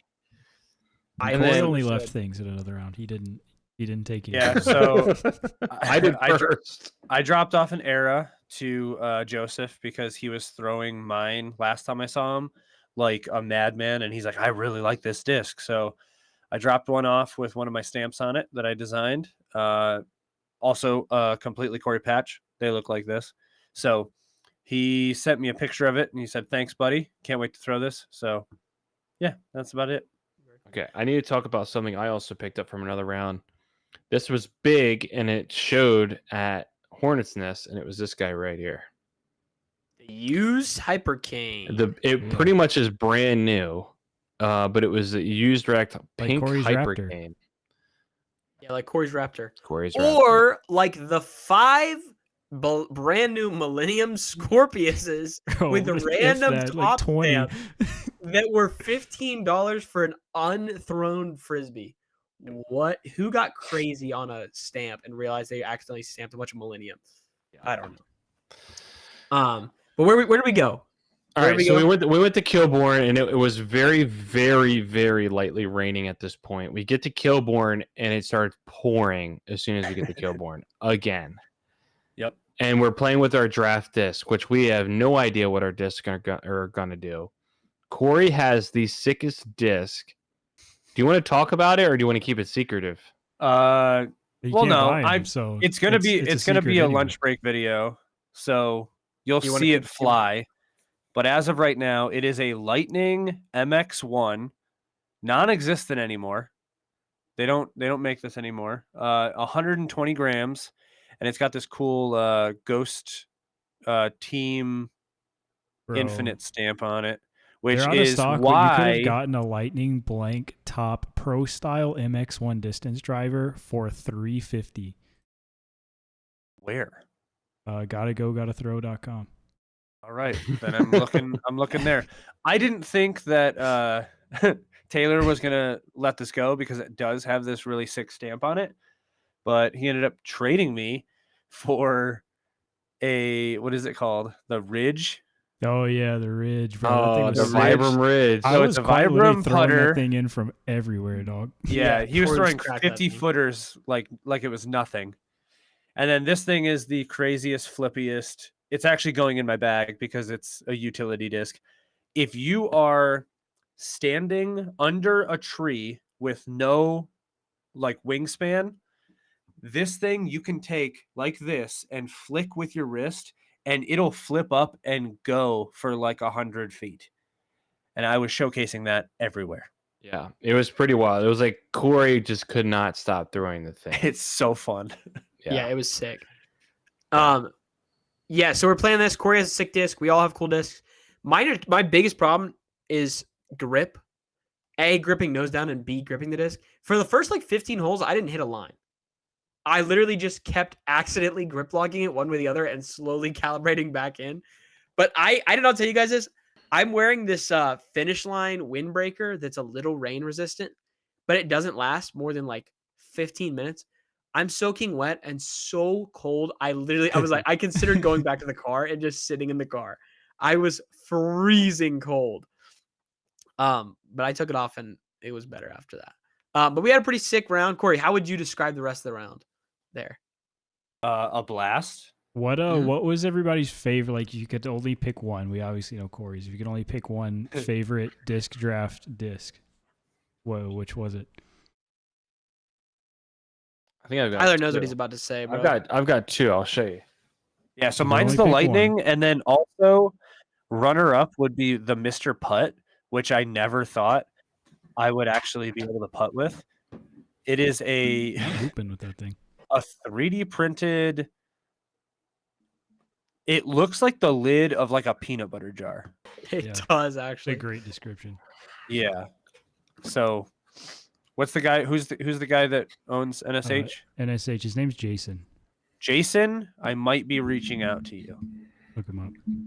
JJ. Put a completely Corey logo on that thing. For me, it was the Inca, which is a mid-range. I looked up on trydisc.com what this is like, and it's like the Method, which is exactly what I already threw in my bag. So it was perfect. But what I liked about this is that the profile was like thinner. The Method is a little deeper, so this just fits so well in the hand. It kind of feels like a Rock 3 in the hand, honestly. Would you agree, Taylor? Yeah. That's what it is. The Inca is a flattened rock. Yep, and exactly, and that is perfect. So I loved it. It was like I could throw it on some hyzer, and it would like hyzer, but it would be like pushing hyzer. So it's just straighter Rock 3 in my opinion. And then I picked up this disc, not expecting anything from it because I've never thrown one before, but I've always wanted to. And it was this Felon, and I was throwing this on like nice just thing. it was just some like fun flex shots with this disc, like anything that I needed to get through the woods. And I loved it so much that I worked out a trade with Matt to take it from him, and now it's going to be my most overstable fairway driver. Hey, So unrelated, did you know that I accidentally kept the sail, Tyler? yeah, I told you to keep that. I think. Oh, I forgot. I don't want it. You can. I want you to throw it. We did unlimited disc trades. Okay. Fast. So Tyler has he Felon Inca. Corey has his Lightning. Taylor, I'm assuming I know what yours is, but go ahead. What was yours? I kind of have two. The Ridge, obviously, because that thing was just kind of sick as a putter. I was just slinging that thing in on like the back nine, because on the front nine I could not make a putt to save my life. So I don't know what switch flipped, but honestly, I feel like the Invader, man. The Invader was so sick as just like a tomb that I could actually forehand, and it was torque resistant enough to like even put a little anti forehand on, and it would still kind of not finish back, but just hold and like push straight. I had the like wild forehand throwing with that thing, and it was sick. It was awesome. Yeah. Sick. Want to know what they say the flight numbers of this is? Yeah, please tell us. Please. 9, 4, -2, 3. And it says it's similar to a beast or a mantis. I A CD1. I'm so confused. It's got to be the weight. 120 has to be. Yeah, this is I mean, I'm just thinking. Well, then I need to find one that's like normal weight. Well, when I was looking at Gotta Throw, I think at least there was a listing for one that was like almost 200 grams, I think. Yeah, 190 to 200. So, I mean, yeah, because there's some wild ones out there. Because I'm just imagining when I go from like a 164 to like a 174 Destroyer, it's a big difference, and that's 10 grams. Like that's 120. Like that's crazy. Yeah, that is crazy. And it's staying in my bag. Corey's shots of that were so sick. He was just like, he was just putting, and then it was just going 150 feet on a flip up and turn line, and you were like, almost threw in a couple times. I put it on this angle, and it would like pan over and glide, and that was so nuts. Baller. That disc was sick, but I thought it was gonna be the most depressing round of all time, but we ended up having a lot of fun. It got pretty out. It was nice outside. Yeah. We had a good time. Did you say your favorite? Oh, I actually think it was the Rainmaker. I like the Rainmaker. I wish I could have kept a hold of the Rainmaker to throw it, because I low-key liked it putting. It like wobbled out of my hand a little bit, but it just felt good. And I was like, dang, I would love to be able to throw this and see how it flies. I went into it with like, and you can watch completelycorey.com's vlog and see the disc we ended up with. I went into it trying to like find things that I just would not throw at all outside of this. So I ended up with like a lot of discraft. The Stalker was sick. Can definitely vouch for that thing. Matt's Photon was also sick. I feel like I didn't have a disc that like I disliked at all. Yeah, it would have been nice if we had a chance to have you throw that Photon in like the open field, because that would have been like, that Photon actually gets like a good usable amount of distance for me. And so I was like, dude, I bet like Taylor could bomb this thing. But I'm disappointed I couldn't figure out the katana. I've never thrown one and could not figure it out. yeah, Corey was That was my go-to for everything. Yeah, So good.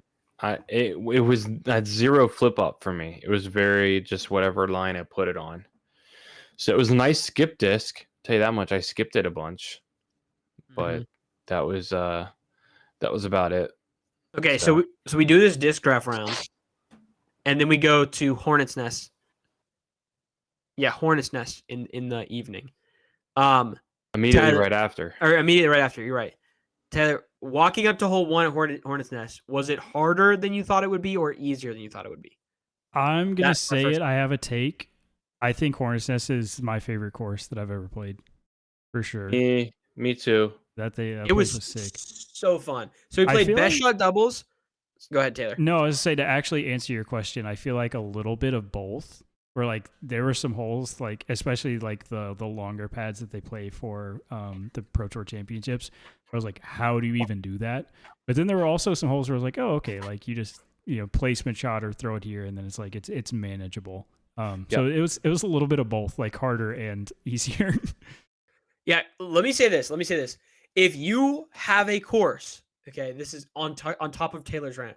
If you have a course in your area that has multiple tee pads or multiple baskets, and you are a local or you run a club, put together the best of both layouts into a U-disc layout and have that up. The amount of times I've gone to a course, sick. played it, and the first 9 holes are good and the last 9 holes are bad, and they're like, oh, you have to play 17 white and then 18 blue and then this. There was an all-star layout on this course. It wasn't always the longest pads, but it wasn't always the shortest pads, and it felt like it was a lot of the sick holes. And it was like so goated to have that. But Hornet's Nest was dummy fun. We played best shot doubles, and we were pretty confident Corey and Taylor were going to run away with it. But as it tightened up, it was like it's tough. Like, let's just talk about that for a second. These dudes came out firing with putts, dude. Dude, they made everything. They were 3 down through 6, and I looked at Matt and I said, Matt, let's just have fun. Yeah. Here's the thing.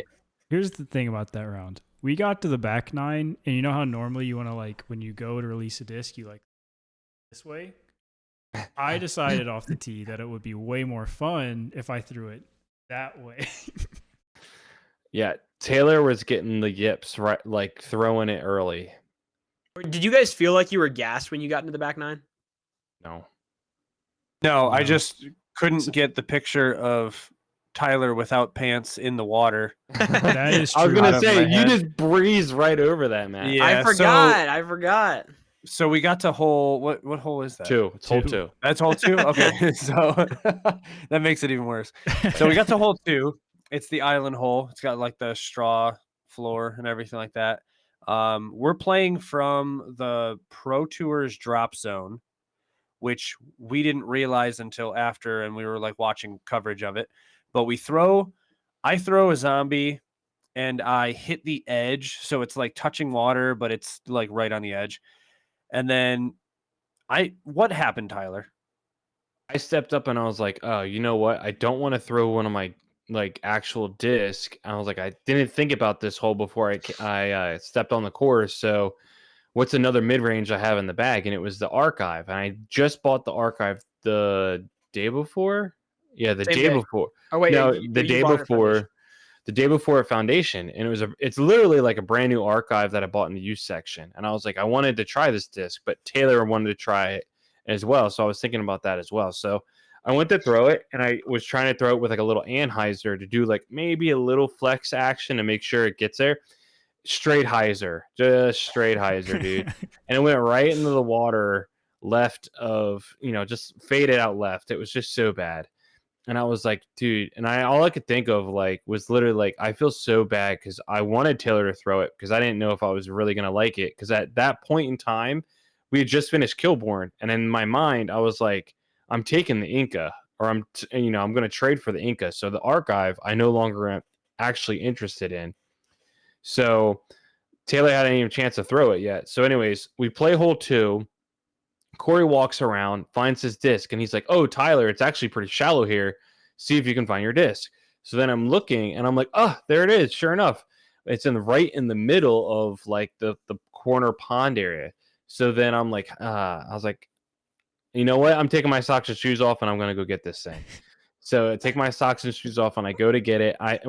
Here's the other fun part: is at New London, I found a hook with no name on it, no nothing. Because So who puts their name on a disc retriever? Like, who's losing the retriever? that is I put my valid. name on it. I put my name on it because I want that thing, dude. It's good. So, anyways, I'm retrieving this thing out, and I grab it first try, pull it in, and immediately got hooked onto something, and then it just disappeared because I'm kicking up all the dirt in the water. Yep. And like I'm trying to balance because my feet are sinking in like pretty deep, and I'm trying to be careful. I'm rolling up the pants so the pants don't get wet.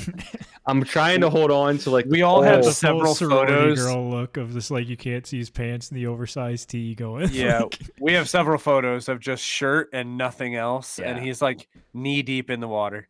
I'm pretty deep in the water. So hey, then my reel of that, or at least YouTube short, has 2.1 thousand views right now. So I was gonna say it's popping off. shout out. yeah. Also, shout out to So- the guy that literally just unsubscribed to my YouTube channel when I went back to look at that. You're welcome. Sorry, I'll resubscribe. So anyways, the funniest part about it, in my opinion, was I couldn't find the disc, and I was already out there, already made a mess of myself, and I was like, you know what? It's just gone. It's gone.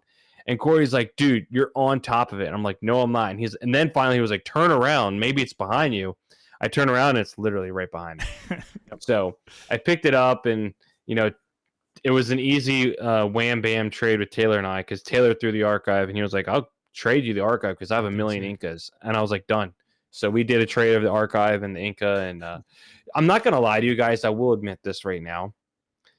I was fully capable of just saying, forget that disc. But I thought to myself, it would be a really good core memory if I went in and got this disc. So that's what I'm going to do. Yeah, that was a So- solid move. Yeah. I mean, it I made wanted it on a- the vlog, so Yeah. that's good. I wanted it to be a funny memory, so I did it. So that's why I went after it, because I was fully prepared to Legend. just leave that disc. But The $10 it- section archive. so, anyways, Yeah. second hole, I am knee deep in the water already at Hornet's Nest, and we'd already tried to play Winthrop, and I had was already upset about all that, but I was already past that at this point. Went and played Kilbourne, and it pissed on us the whole time, raining almost the whole time except the back 9. And so we get the Hornet's Nest, and I lose this disc in the water. I'm like, dude, this is just compiling things one after another. But that's when I think honestly, me going to get that disc raised my morale level, because I was like, this was funny, and that's what it was all about. And I'm glad you found it, because Yeah. could Yeah, you imagine walking around there and then not finding it? Yeah, well, that was the thing, is that that was a very low point, and then I turned around and immediately went sky high, dude. So I found the disc, and then Chronologically, actual hole 2 that, since they didn't have the island in play, I think that was the best shot I threw all weekend, was hole 2, Dude, that little flip up. yeah. Yeah, so they play it to the left of the water, and it's just a tunnel shot. Very tight, and Taylor just striped it. That's when I knew that's when I leaned over and I was like, dude, we're just having fun at this point, because Taylor's just gonna stripe everything. No, I was gonna say I look forward to that shot. That's why Hey, what's up, I boys? said, yo, what's up, Swanky? Yeah, I walked up that one. Hey, what That's why I up, was like, Yo, oh, I'll Swanky? show you What to up? do this, because if I have confidence in any shot, it is throwing a tomb through a gap. That is, if I can do one thing well, that is my MO. So I have to step up right here. Yeah. You hit that perfectly, and then you guys got the hole 4, and that's when you hit that long jumper or step putt or whatever, and then you guys parked hole 6, and I had that putt where I went a little deep, and we missed our birdie putt, which was very similar, and that's when I was like, Matt, we're just here to have fun at this one, because we were down 3. We were down 3, and I'm like, we're cooked. Yeah, but Here's then what we you guys didn't know. I have my excuse ready. So I've There it already is. decided. I've fully decided my shitty Adidas Terex that I bought in like 2017 that I've had forever. They're the least comfortable shoes I've ever worn. I looked Saturday night after this day of playing disc golf. The pad of my pinky toe is fully a blister. Like the whole thing is a blister. Oh. So like by then in the back nine, like my right foot hurt so bad. But I mean that's not why I was early releasing everything. But I at least have that excuse to fall back on. And Yeah. those, Hey those Tyler, shoes have what already gone in shoes the did you trash. get your blister in? Same ones, but high tops. Yeah. Corey's kind of flexed it at knees. Just saying. Listen, Yeah. okay. Listen, when Adidas sponsorship's gone, but cue up those the shoes are also scene, gone. cue up the scene from Fast and the Furious where Toretto's explaining that there was so much torque that the chassis was twisting. That's what was happening to Taylor and I. Yep. Listen, you have to say, Taylor, the fact that you haven't done this. So we get to what's the long tree shot where Tyler Oh, yeah. parks it. Tyler parks it. No, it's right after Tyler parks it, and it rolls away it's the hole after that. It rolls away like 40 feet. Oh, that was that was after you guys hit the long jumper. Like that's when you guys, so we were down 2 and I was like, you know what? This is a forehand shot. I got this. Threw a perfect forehand shot. Threw another perfect forehand shot to like parked. It hits the hill and rolls down, almost rolls into the road on hole 5. And then me and Tyler both still give it good bids. I believe I think I hit a just devious amount of chains on the left side and just it didn't go in. I think I whiffed. I think I was just like, and I was just like, yeah, it's just not happening for us. But then we hit to like, we got to the back 9. Oh, you have to specify. This is Taylor's best shot before we get to the back 9. Oh, okay, yeah. The hole after that, it's the one that just is the long par 4 that turns right. And my drive was terrible. We take Corey's drive. It's a tough shot, and I no cap threw. I don't know what came over my body except for the slip, but I threw the best shot I've ever thrown. So I've said this before. Like all I want in disc golf is like when pros throw and it sounds like an airplane's taking off. I go to throw this forehand. My foot slips like 3 feet before I let it go, and I'm like letting the disc go and say, "Oh, slipped." And the disc just comes out like a rocket ship, bro. Like I threw the best forehand I've ever thrown. And Tyler is just digging in the woods for an arrow across the road. Corey sees it. I hear him say something about slip. I turn.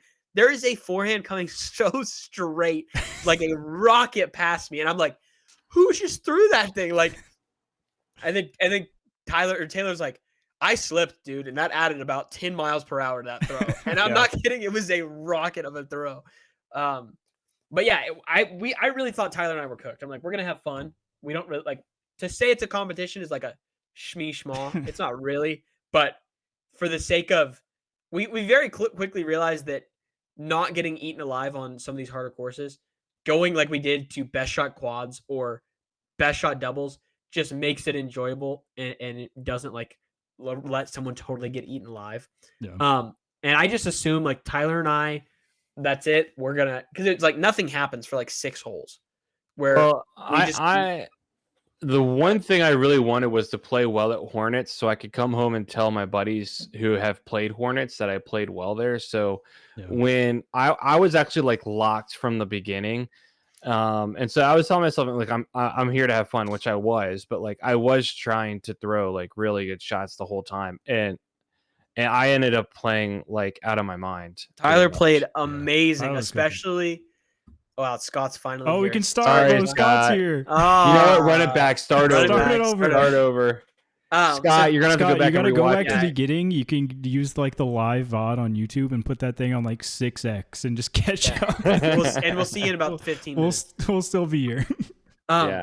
We get to the back 9. I'm like, okay, we're probably cooked. The back 9 gets significantly harder, and just significantly tighter, longer par 3s, par 4s, very sick holes, very cool holes. I think that's where I think what you guys were talking about, like New London, I feel like I kind of fell victim of like, I can't remember what hole it was, that par 4 with like the ridge that goes super uphill afterwards. And I threw that archive and I was like, that was a sick shot. That's exactly what I wanted to do. And me and Corey got to, and I was like, can't really do a lot from here. Yeah. So from then on, it was like the closest little like chip here, chip there, hope no one double cracks a tree of all time. Tyler threw some cracked shots. that brought us back to. Were we tied on the last hole, or was it We were up by 1. we were Yeah, up by by the last 1 on the hole. last hole? So hole 11, I birdied. Where Solo birdie, I solo hit birdie. like I think it was a stepper in the end. I hit like a stepper, I think. Because you went And long, like you went deep of the basket. Yeah, that's right. Yeah, I went deep, and then I hit that. I believe it was a stepper. Then we played the par 5, which is the open field that goes back into the woods, and you guys took 6 there. So we kind of picked one up there. So that we picked up 2 strokes and 2 holes, and that's when it was. I think we were just down by 1 then, or Yeah, I something like think that. down by 1 or tied. Yeah. Yeah. And I then I hit band on 13. After a really good uphill pipeline shot. It was really, really good shot. Oh no, it was a hyzer one. It was a hyzer Yeah. one.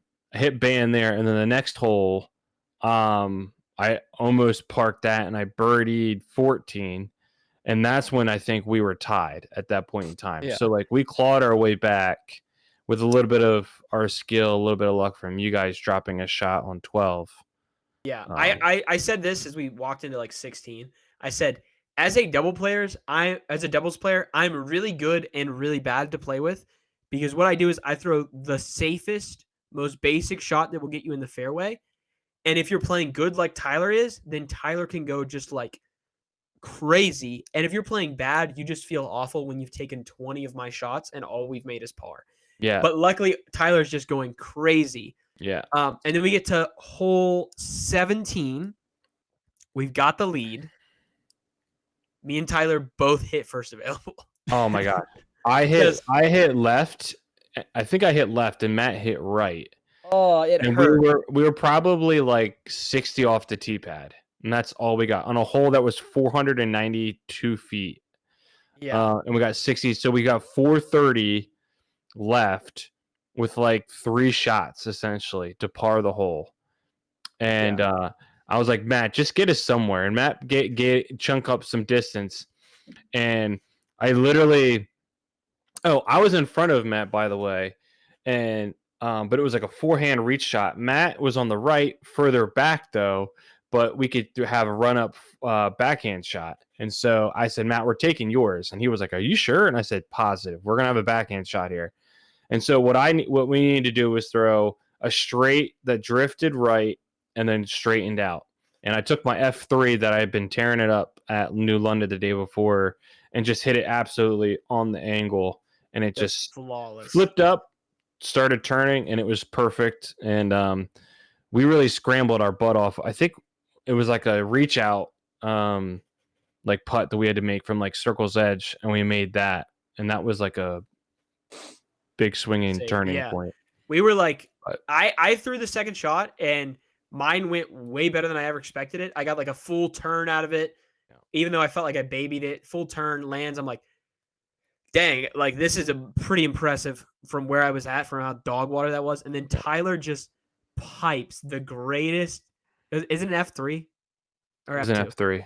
An F3, the greatest F3 flip up and turn shot ever. Yeah. And I'm just like, I think it's so oh. hilarious too, the mental status difference between the teams. Like Tyler's talking about, like, oh, we were down one at this point or this point. I don't want to speak for Corey, but I can assume. I don't think I knew what the score was until hole 17. I was just vibing. Not at all. Yeah. And honestly, it wasn't, I swear to you, it wasn't more about beating you guys. It was just shooting a good score. Yeah. That's all I wanted. no, That's for all I sure. wanted to do was go home and to say, hey, listen, I shot a good score in doubles. That's all I cared about. Yeah. And Good. yeah. I mean, and I'm then, up here. We're fighting for our life. We're down by 1 on 18.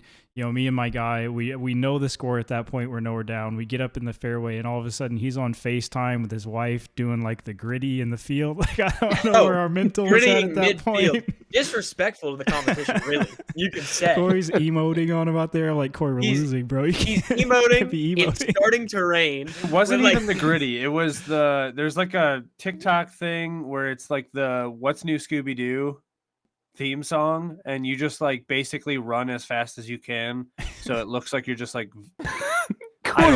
Corey's wife calls and be like, I'm "Hey, just can you kidding. do this real quick?" I'm And he's trying like, to "Can I call you strategize with back?" I'm trying to He's strategize like, with "Can my I call you doubles back?" And she's partner. like, "No." And he's like, "Okay, show me." I'm trying to strategize with a doubles partner, and all of a sudden he's like, "Hey, take this phone and film this." Yeah.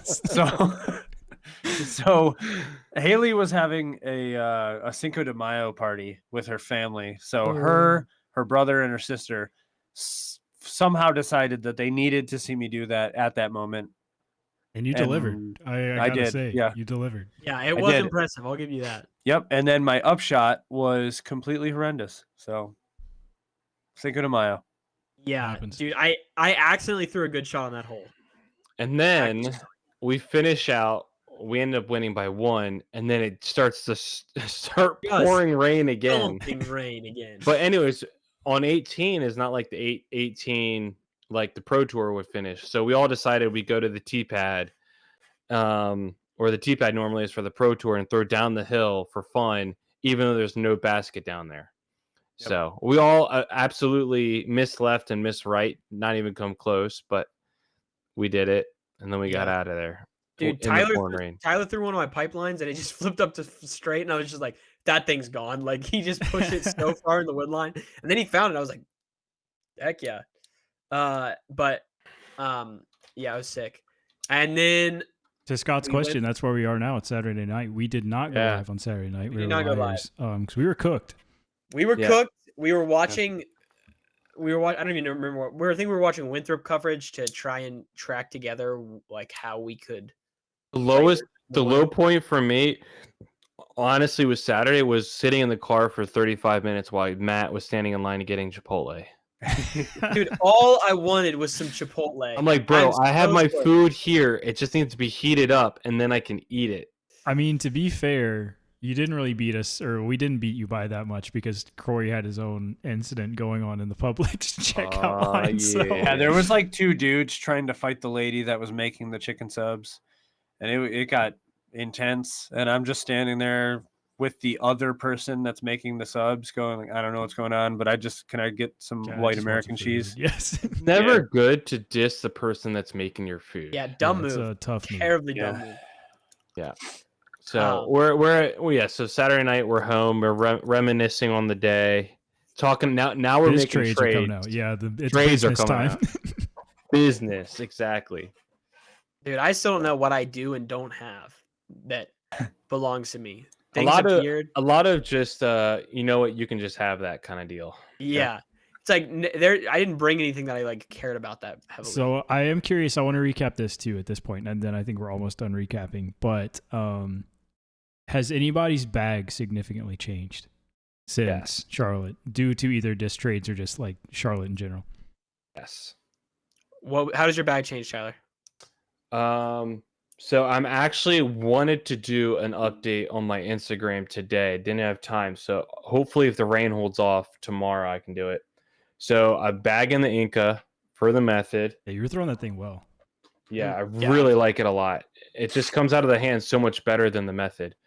I picked up Matt's Buzz. It's a Crystal Flex Buzz. I used to throw a Buzz in the beginning of my disc golf career, and I was throwing a Champ J to where I could hit that with a little Anheuser and it'll come back. But I was throwing Matt's Buzz so well in my disc draft round that I wanted it, and I'm going to bag it. It's so straight, and it does a little flip up action for me, which is really nice. So Buzz Inca Felon is my overstable mid range now. I also picked up Matt's PL Pipeline. I bagged 2 SPs, and now I've got a PL, and now I've got an SP. Was that PL the first PL you've thrown? Yes, first PL Pipeline I've ever thrown. So how does fly compared to the SP? I think the PL goes further because of the dome, and it has much more glide. I would also say it's a little. I honestly think the stabilities are the same. You think the stabilities are the same? Okay, I don't think I ever threw that pipeline. The old pipeline I had was significantly flippier than the current pipeline I'm bagging. Yeah. Like I could just mush it like slight hyzer, it would flip up the flat and just go for ages, and then all of a sudden a skip would come out of nowhere. Yeah. So I was just like, oh. But I had a Lots in the back. I took that out, and now I've got the Era in the back because I was absolutely ripping that too. I love that. I've got the Hypercane in the bag instead of the Conqueror. Sorry, Conqueror's on the sideline for now for the Hypercane. And I don't know what I'm doing with my like distance driver slot to where it's like I can throw it on a forehand and it flips up like the DD3 slot. I got to figure out what to do with that. So, also I'm throwing the Surf, and I took out the Jawbreaker Z Flex zone for the ESP Jawbreaker one. So a lot of changes, and that was the bag I used at Hornet's Nest, and it proved everything to be really, really good. So Yeah. You played really well. Yeah. So I have the archive in right now instead of So- my more overstable chariot, which I might go back and forth. I do like having, since I bag one chariot as the straight one, I do like having just another chariot that's just more overstable, but the archive plastic just feels really nice. So it's in there right now. And then this one may shock the world. I took the grunts out and put dynasties back in. wow. Really? Yeah, because when we were playing Winthrop and playing, then I didn't want to lose my grunts, so I put dynasties in, which is what I had. Yeah, I in there noticed before. that. Just because I literally have 10 dynasties, I think. So I was like, worst case, I'd have a ton of these. And I think some of the best shots I threw, like on hole 2 at Winthrop, that drive was super sick with a dynasty. And then that forehand that I cooked like 90 miles an hour was a Halo dynasty, and that thing was just dead straight and had a little finish. I was like, if I can throw that hard and it doesn't flip on me, like this thing's kind of a tank. So I got those in right now. Honestly, the rim's a little smaller, so they're a little more comfortable. And the S blend I have is super, super flat, so it feels really good. But we'll see how long that lasts. But I was throwing those really well, so I figured I'd just let them hang out in the bag. Yeah. Corey, what about you? Because I think we have to save Matt for last. So my bag is pretty locked in most categories. I've heard that before. The category that I didn't know that I needed was a ridiculously flippy, lightweight, get out of jail free card. So this is going in the side pocket with all my utility discs. Yeah. I did swap the Rolo for the Conspiracy. I haven't done the review for that yet, but that should be coming very soon because those discs look really fun. You can still have the grunts even though you're not throwing them. But I'll probably start throwing them again next week. Don't worry. Yeah, you'll have backups, so you'll be like, okay, cool, perfect. But yeah, so the Conspiracy I got to throw a little bit, and it is a blast. It's not as flippy as the Rolo, but it is the perfect amount of like that slot. It's a -2-0.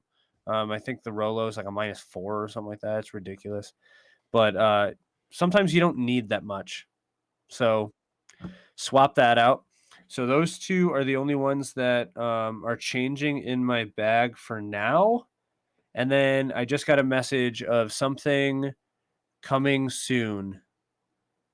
I don't know if I'm allowed to talk about it yet, but it's really cool. So it's something I've been asking for, and they finally said, "Yeah, we're doing it." So I don't know if that's going to replace anything in the bag because What company? Birdie. Oh, I know what it is. Yeah. So that I don't know if it's going to replace something in the bag or it's going to like kind of fit in a slot that I might need, especially for New London. But yeah, that's about it. This is the best thing ever. All that matters. The Lightning. Yeah. Oh, yeah. It's a get out of jail free card. Yeah, it I absolutely. can't wait to Sick. film this. Matt, what happened to your bag on Saturday night? Okay, so for reference, like I wasn't really feeling like I think I was feeling it too when I was playing with Corey. I was feeling like fine on our first round of the day, where it was like this stuff was flipping kind of like it normally flips. But even when I got to like Lynchburg, stuff wasn't really feeling like it was flipping up, or like things that typically flew really straight, like the soda where it flipped up and turned a little. Like the one shot me and Corey threw, I think I have a video of it where I was at that course, or I was at the course with Corey. Like I threw the soda and it flipped up and turned into a hill and like skipped up for a birdie putt. And it was like that was like my perfect stability. But I get to Lynchburg and I'm feeling bad and I'm feeling tired, which is a common thing to happen in my game. Is like I get to hole 10, I get to hole 12, and I'm feeling tired. And so I start throwing less bad or start throwing worse. But I'm starting off that default. Like I feel like it off the bat. I'm not really hitting any of my shots. I think I'm kind of like swinging through to see where they go. And so through the disc draft, I have a random diamond, which is an ultra flippy 8-speed from Latitude that I throw like 5 times and throw really good shots. And so when we go to another round, I grab it, or I grab another diamond because Tyler's like, just buy a diamond and just throw it through the woods. And then I proceed to just throw it through the woods everywhere because I don't really have to throw it that hard to get it to flip and turn. So that blue one you were throwing at Hornets was a used disc that you had just bought hours before?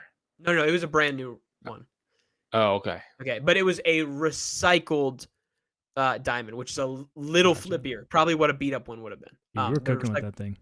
Yeah, and so I'm cooking with it because it's the only disc that feels good all weekend, other than like my Supra. And then I get back and so Tyler digs through the bag. He's like, "What don't you need?" Like, and I'm like, I'm fine with him doing that because at this point I'm like, I don't really feel like I'm throwing that great, and I'm like just carrying dead weight. And I didn't really necessarily have a lot of overlap in the bag as much as I had like 5 or 6 things that I was trying that never came out of the bag. So they just sat there for months where I was trying them occasionally, but they weren't in the bag. So like the TD from Discmania, it's just sitting there. The Scepter, it's just sitting there. Like I'm throwing it occasionally, but I'm not really doing much with it. That's the next thing I'm gonna get from you is that Scepter. Scepter's sick. So Tyler's like, let's take out everything you don't need and let's dig through it.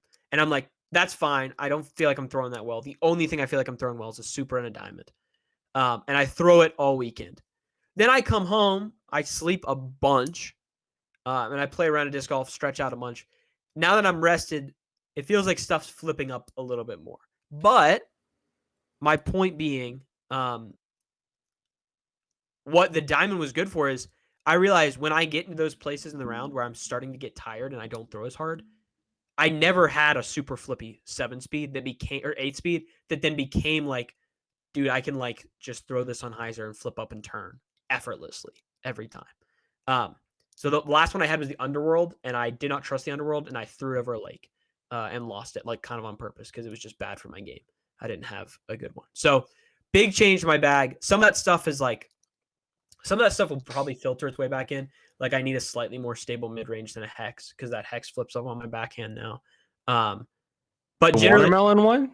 yeah. That's the most stable hex you can have. Yeah, well, I threw it like twice with Corey. And Are you it saying flipped over. between that and Supra, or No, more stable, like a stable mid, like a beat up Rock 3. Ooh. A beat up Rock 3 would be perfect. That's what I was trying to find. You could have just took that orange rock you had. Yeah, that actually would have been a good one. I should have thought of that. But so stuff will Just- start it's filtering just way sitting back here. in. But I was literally just carrying dead weight. I'm carrying dead weight, and I don't have a disc. I don't have discs for when I start getting tired and can't throw as hard or can't hit the line. what about the drone? Stable boy. Stable boy? But I thought that was like, I thought the drone was like a brand new stable hex, where it just has a little bit of finish. I'll probably just throw in the Rock 3 that I used to have in the bag, or I bought a used one from somewhere where I like the Rock 3 and I really like the beat up Rock 3.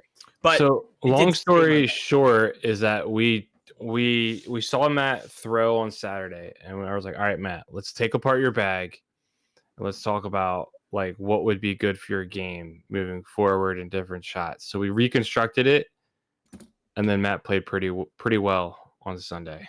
Yeah. And like I said, I think what really saved me was just a disc I didn't have was a super flippy 7 or 8-speed, where when I really want to put the beans in it, it's going to turn all the way over. But when I'm starting to get tired, it's just an effortless like hyzer flip and turn. Yeah. But it was busting. So bunch of changes in my bag, primarily the diamond, which I used to throw, but I just kind of forgot about it for who knows what reason. So we go to bed Saturday and we say we're playing the back half, or at least we're playing all of Winthrop University all over again on Sunday. That was the plan. We wake up Sunday. Well, first off, Saturday night last minute, I have like a nasty blister underneath the toe next to my right big toe. So then I have this big old blister as well. Taylor, I had no idea you had one. Is that Yeah, I was technically your fighting. pointer toe? What? I don't Is that think technically I don't your think he's point? pointing with it, dude. No, Probably but use a I'm finger just, for that. like, It's like the index finger of the toes. yeah, exactly. Yeah. Okay. Yeah. And it was like, all right, so if this is your foot, weird foot, like it was like right here is where I developed the blister. And it was a huge bubble. And I could It was not huge. walk or properly on the foot. So then I went to bed, thought the next morning it would be okay. And it was still there. I texted my sister-in-law and she was making me worried about this whole blister thing because I was playing I was playing golf the next day with a bunch of executives from the company I work for. So I didn't want there to be an issue with that because I was supposed to be like the ringer of the group and I didn't want to screw that up. And so If your sister was like the mom mentality, I was definitely the dad mentality. I was like screaming at you, telling it's Yeah. a like, freaking "Rub some dirt blister, on it." dude. Yeah. Who cares? yeah. And I was like, man, I don't know what to do. So anyways, we were talking about it. And so then Taylor finally was like, listen, I'd be totally cool if we just went to a short course nearby or whatever the case may be. So I was like, I think I feel more comfortable trying it on a short course to where if there's an issue, like, I don't have to do as much walking because I knew there'd be a lot of walking at Winthrop. Yeah. So we ended up we tried going back to the course we played to Friday night. They had a B tier going on. So then we were like, what do we do? And we found a small little course. We could do a bunch of ace runs, which was Eager Beaver, not Angry Beaver, that everyone says is extremely difficult. So we ended up going to Eager Beaver. We And had a on ton of hole fun there. 18, we didn't realize it, but we threw the Man. Angry Beaver basket Yeah. That instead shot of was the sick Eager though. Beaver Also, basket. I kind of turned up on the back nine. Yeah, Taylor saved the best for last.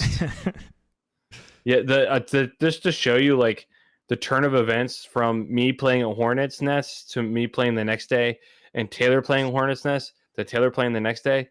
Taylor shot 11 strokes better than me the last round, and the first round we played together, Taylor and I were like one off from each other, and we were one off a Hornet's Nest and everything.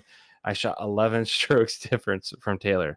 Taylor went this way, and I went that way. I think at least 6 of those were putts on one hole that you were kind of just going back and forth Oh with my like God, 30 yeah. footers for a little bit. There was one hole where I had a putt, and I went past the hole, Landed in the past the same hole spot again. as the first time. Yeah, yeah. It was a bad putting day, but yeah, I was tired, and honestly I didn't care about the putting. I just wanted to ace run everything.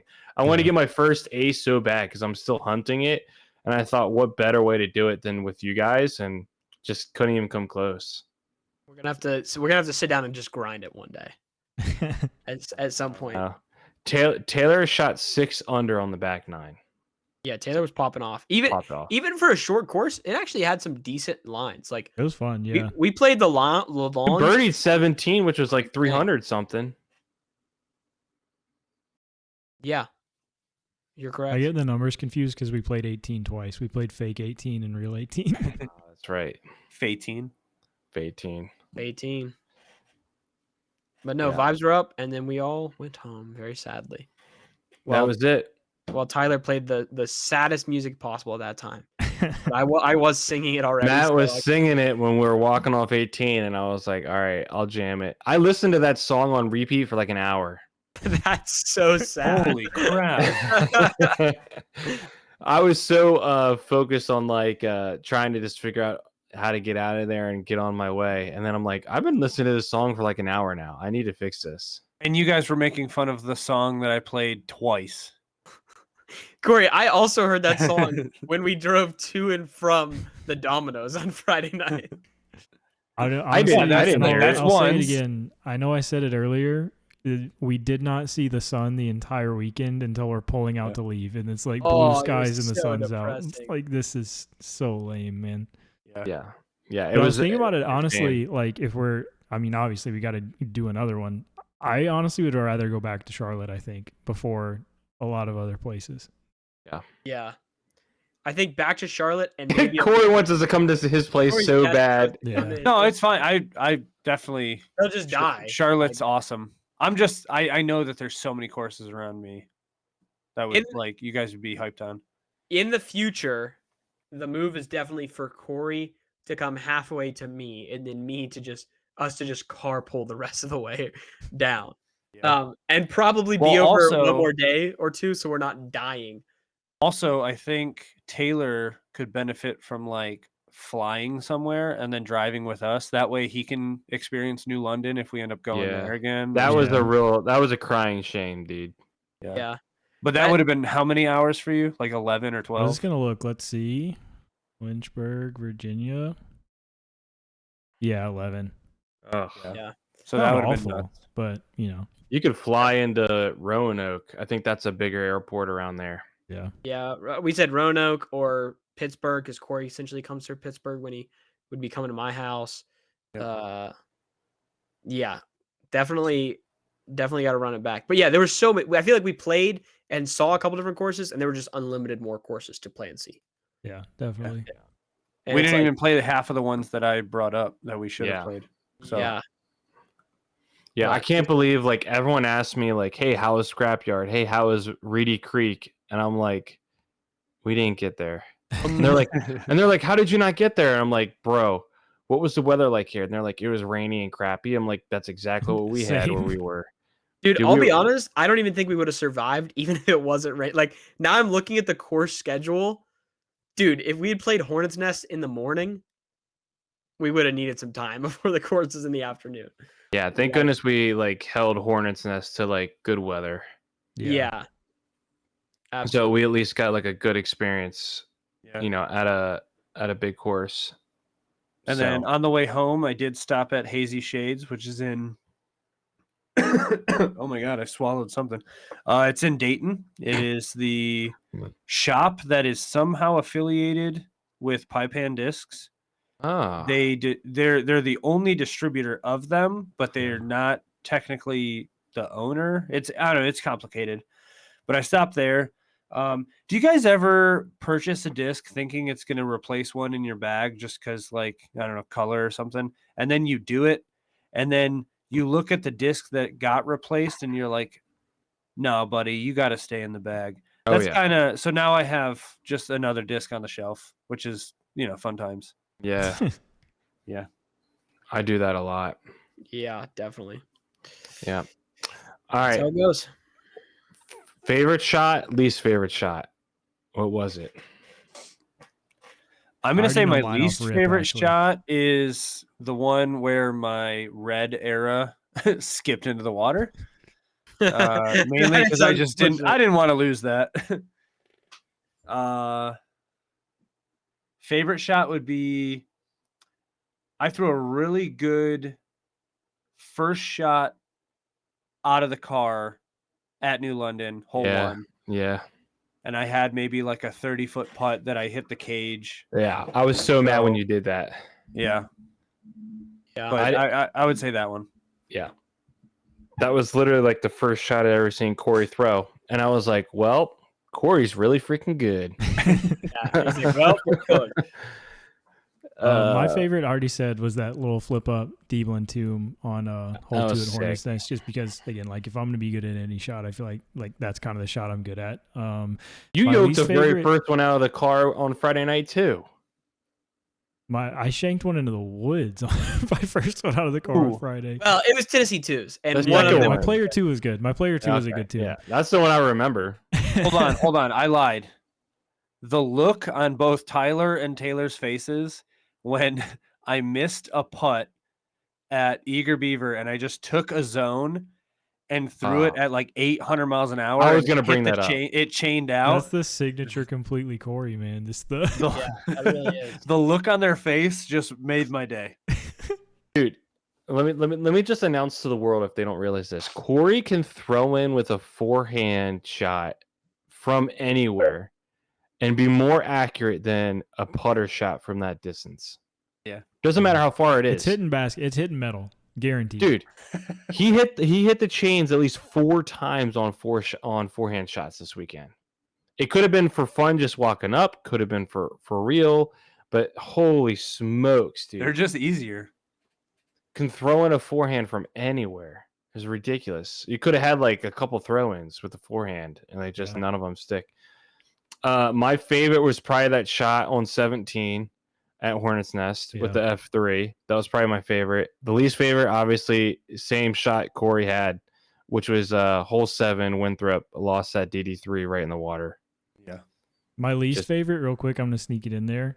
I don't even think it was the worst shot I threw of the weekend, but there was that it was like a 200-foot just wide open hole at Eager Beaver. Oh, and yeah. Blocked the Nexus like past the woods on the right. I'm like, how am I gonna bogey like a 200-foot wide open hole? I was so depressed. So bad, man. If I'm trying to think of mine, my worst shot's probably one of my Kilborn holes. I was just thinking about that shot. He Corey. was like, wow. No, I just thought about the forehand upshot. Oh, the roller I tried to throw after? No, that I'm stepping out and you just hear what we thought was a tree falling. Oh. And we look back and Matt is laying on the ground. He tripped on a root. I caught a root. But he's still looking directly at me and he's like, no, Corey, you're good. Go throw. And we all I thought Corey was locked in. I thought he was locked in for that shot. So all of our backs were turned because Matt was walking up behind us, and it was on Friday night, maybe like what, the 14th, 15th hole, maybe. Yeah, somewhere in there. And there was this large stud behind me, and I thought it was Matt slamming his bag down because he was mad, or I don't know. And then we all look back, and Matt's like face down, and he just says, "Go ahead, Corey." I'm right here, and I'm just kind of looking at the basket. I'm like, all right, do I have enough room? Because there's like trees everywhere. It's a tight fairway. I turn, and he's just laying there like this. No, you're good. Throw. He's on the ground, and we're like, "Are you good, man?" I caught myself, but it sounded hard. Yeah, it sounded like. I think it's because body goes on the ground and then discs go back on top of my back. Yeah.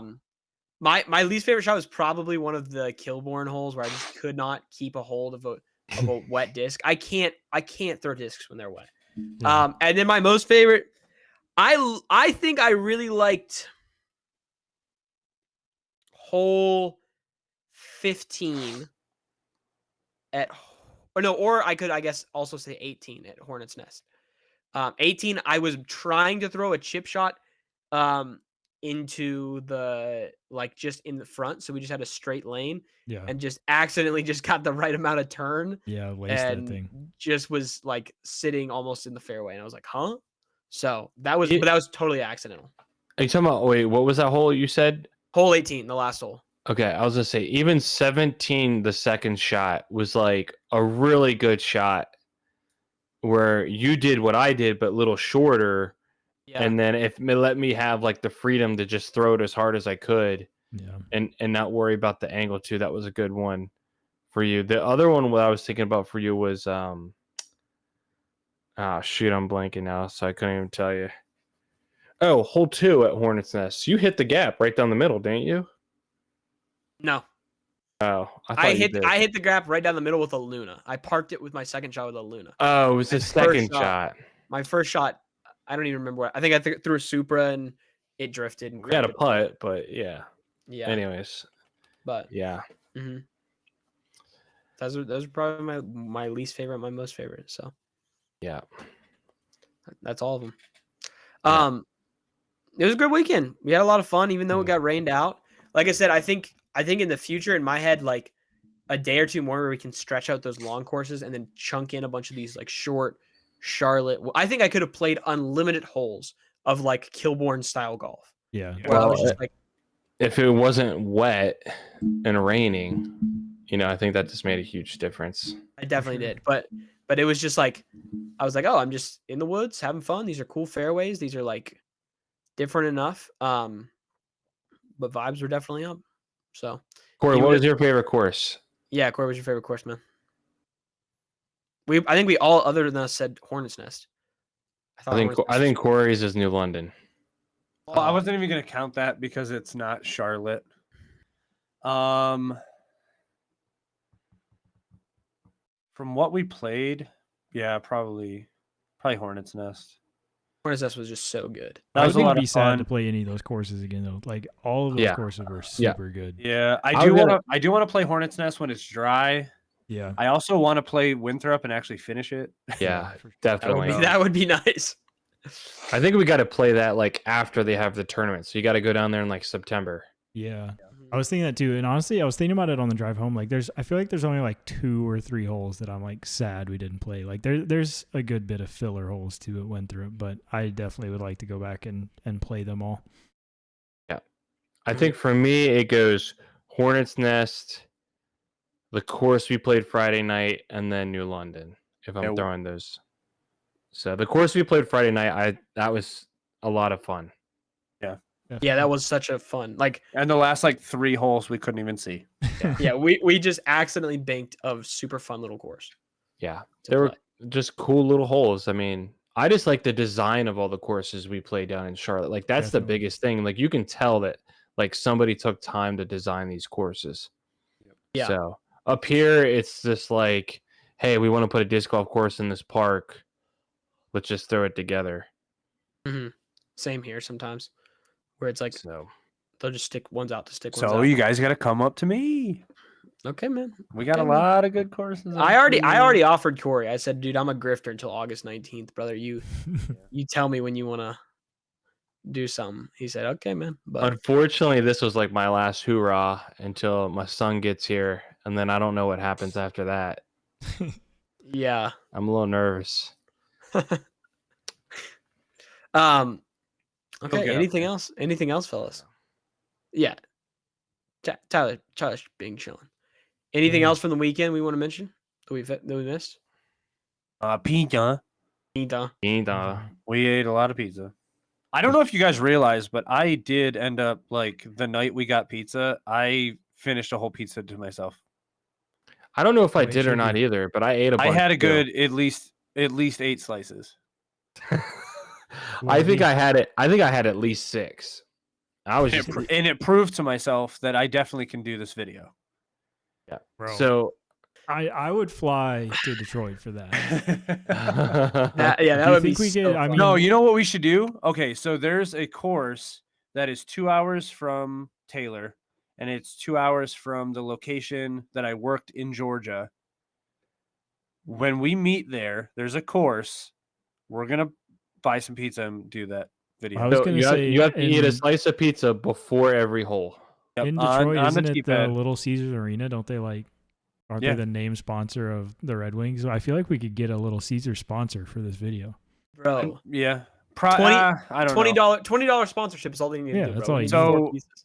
So the thing is, Mike Ilitch, he is the guy who created Little Caesars. He died right before Little Caesars Arena opened, and his kids are not the nicest people. Let's just say that. Like Did they the, went like full business when he was a swell dude. Like he was awesome. So That's why I'm paying $8 for a pizza, not $5 anymore. yeah. Inflation, Yeah, that's man. That if you go to Little Caesars Arena, they call it a large pizza, and it's like $16 or something like that for just a hot and ready. So, So you're- the Red Wings stadium is called Little Caesars Arena. Yeah. Wow. Well, I think he owns the Red Wings as We well. did. Yeah. entrepreneur. Yeah. So he loved it. All I gotta do is make pizzas for $5 and I can buy a hockey team. That's crazy. Yeah. And Keep cracking, brother. fun fact, the first ever Little Caesars was like down the street from my house. It's not there anymore. They moved it. They still have all those, like the memorabilia on the wall. It's still on the wall, but it moved locations, so it doesn't hit the same. But yeah, And if you also love disc golf and Little Caesars history, tune in to Keep it in the Unfinished bag. Business every week. Shout out, Shout out. like and Big subscribe. time. also Big first Kmart, right down the street from my house. Okay, man. Everyone loves a Yeah. good Kmart. Very good. Okay, if that's I do want to say we have to give shout out to Foundation, not for anything other than, dude, 4 random Joe Schmoes happened to hop on there. and just met to play disc golf for a whole weekend in Charlotte, like a year and a half later. That's pretty sick, man. Yep. That's pretty sick. Quick short story. After New London, we go to the actual foundation like shop, the new one, and we're walking around, we're talking, and we bring up that we were at the warehouse, and the guy working, who's just I'm assuming just a random employee, looks at us like we're crazy. It's like, what do you mean you were just at the warehouse? Yeah, And bro we're did like, not believe. we do this podcast that's like kind of affiliated with foundation. And he's like, oh, okay. And then 5 minutes later, Swanky walks out and he's like, oh, hey guys. and like the dude actually realized, oh, these guys are with us. So Yeah, that was funny. he did not believe us beforehand. Not at all. Not at all. But yeah, W. So Yeah. Cool. It was cool, man. we had a lot of fun. Also, anyone listening, do you like this format better where we're kind of just talking a lot more than actually like analyzing things? Because I know the Pro Tour is kind of important. Some of us, Corey, does not care. We're Jomez fans. So I think more talkative talk is the way we should go. We're going to kind of try and make this as organic as possible the whole time. So hopefully this works out a little better. And that's all I have to say. So lightning. Yeah. Nice. Lightning. Yeah, we're pitching some things about how to make this a little bit more enjoyable for anyone who wants to listen and chime in. Because here's the thing, we're gonna yap for about 2 hours regardless. Facts. Yep. Right? Yep. But if we can make it enjoyable for you guys to listen to, Yeah, we'd love to do that. Literally, you couldn't say it better. Exactly. I agree. Mhm. At this point. So, but I liked how Taylor's been turning up on some of the points though in the last couple weeks. Taylor Here's the likes thing getting about fired me. up a little bit. I have opinions. I love it. Whoa. Didn't see that one coming. which is perfectly fine. We're still going to talk about the Pro yeah. Tour and our picks and everything like that. It's just sometimes you just got to have a chill session where we just talk. Yeah. Yep. Mhm. I agree. So be on the lookout for that, but also let us know in the comments. Oh, I'm just breaking stuff, Just punching his Smack that mic. thing, bro. dude. Yeah. Is that Like blister? it's doing quite well, by the way. So I'm not. It literally, like, as soon as we were done, this is where explicit content advised comes up. As soon as we were done, Eager Beaver, I looked at the bottom and it looked normal again. And then when I got home, it was like already popped and it was okay. And I'm like, dude, we're winning so much right now. Yeah. So it didn't go We're back up. to its original form. So it was so good. So yeah, like this video, guys. Put in the comments what you guys would like to see. If you like this, just like chill. We're just talking a little bit. I think we probably find this more enjoyable as well. So we'll be discussing that. But before we wrap up this episode, I want to give a little bit of a points update for you guys and for us for what happened over DDO. So Matt picked up a point for Gannon Burr coming in second. Yep. I didn't even know that, to be honest. I picked up 3 points because I chose Calvin as the winner. And I had Ezra Robinson in there as well. And I thought for sure I was picking up at least 4 points. And he decided to poop himself. Corey picked up 2 points, actually. One for having the best dark horse pick of Gavin Rathbun. And not only was he the best dark horse, but he picked up a podium as well. So he picks up 2 points. 2 points for that. And Taylor had Ricky Wysocki looking like he was going to wrap himself up. Sometimes you pick a guy that's leading the event and you surely is going to be in the top 3, and then he just decides, hey, I'd rather just miss putts. Man, absolutely crazy. And he doesn't get a top 3. So we have a big point swap, or not big, but now we've gone back to our old points. So now Matt's got 8, I've got 11. So I pick up some points there. Taylor's at 13 and Corey's at 14. So the guy that doesn't care about the Pro Tour is in the lead. Yeah. That's how it goes, man.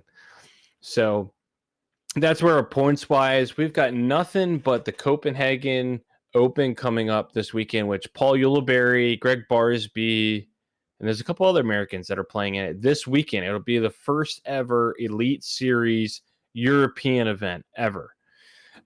Nicholas will be playing in it. Lori Lettinen will be playing in it. A bunch of other Jesse Niemanen, or I heard it's like Yessi or something like that, or something different. They pronounce that name different, but yeah, a lot of big name European players will be playing in it, and a couple of guys from the States will be trickled in playing into it. So that should be advertised. So I'm going to be paying attention to that this weekend. Kind of excited to see what European disc golf is going to show, because every time I watched the European Tour last year, I love what the golf courses were doing over there. Yeah. So it's really going to be interesting to see the courses that they advertise. Really looking forward to that. But in 2 weeks, we'll be at Stockholm, California for the OTB Open, and we'll be getting some picks coming up next week. So just want to say thank you guys so much for watching. If you're listening, thank you so much for listening, guys. Leave some comments below about what you guys think about just a pod in general so far. We're pretty much a half year into doing this, and we want this to be somewhat enjoyable for you guys, but obviously it's just fun for us to talk with one another about what we think about disc golf as well. So let us know, like the video, and we'll see you guys in the next one. Peace. And with that, we'll leave you with the birdie. Ching.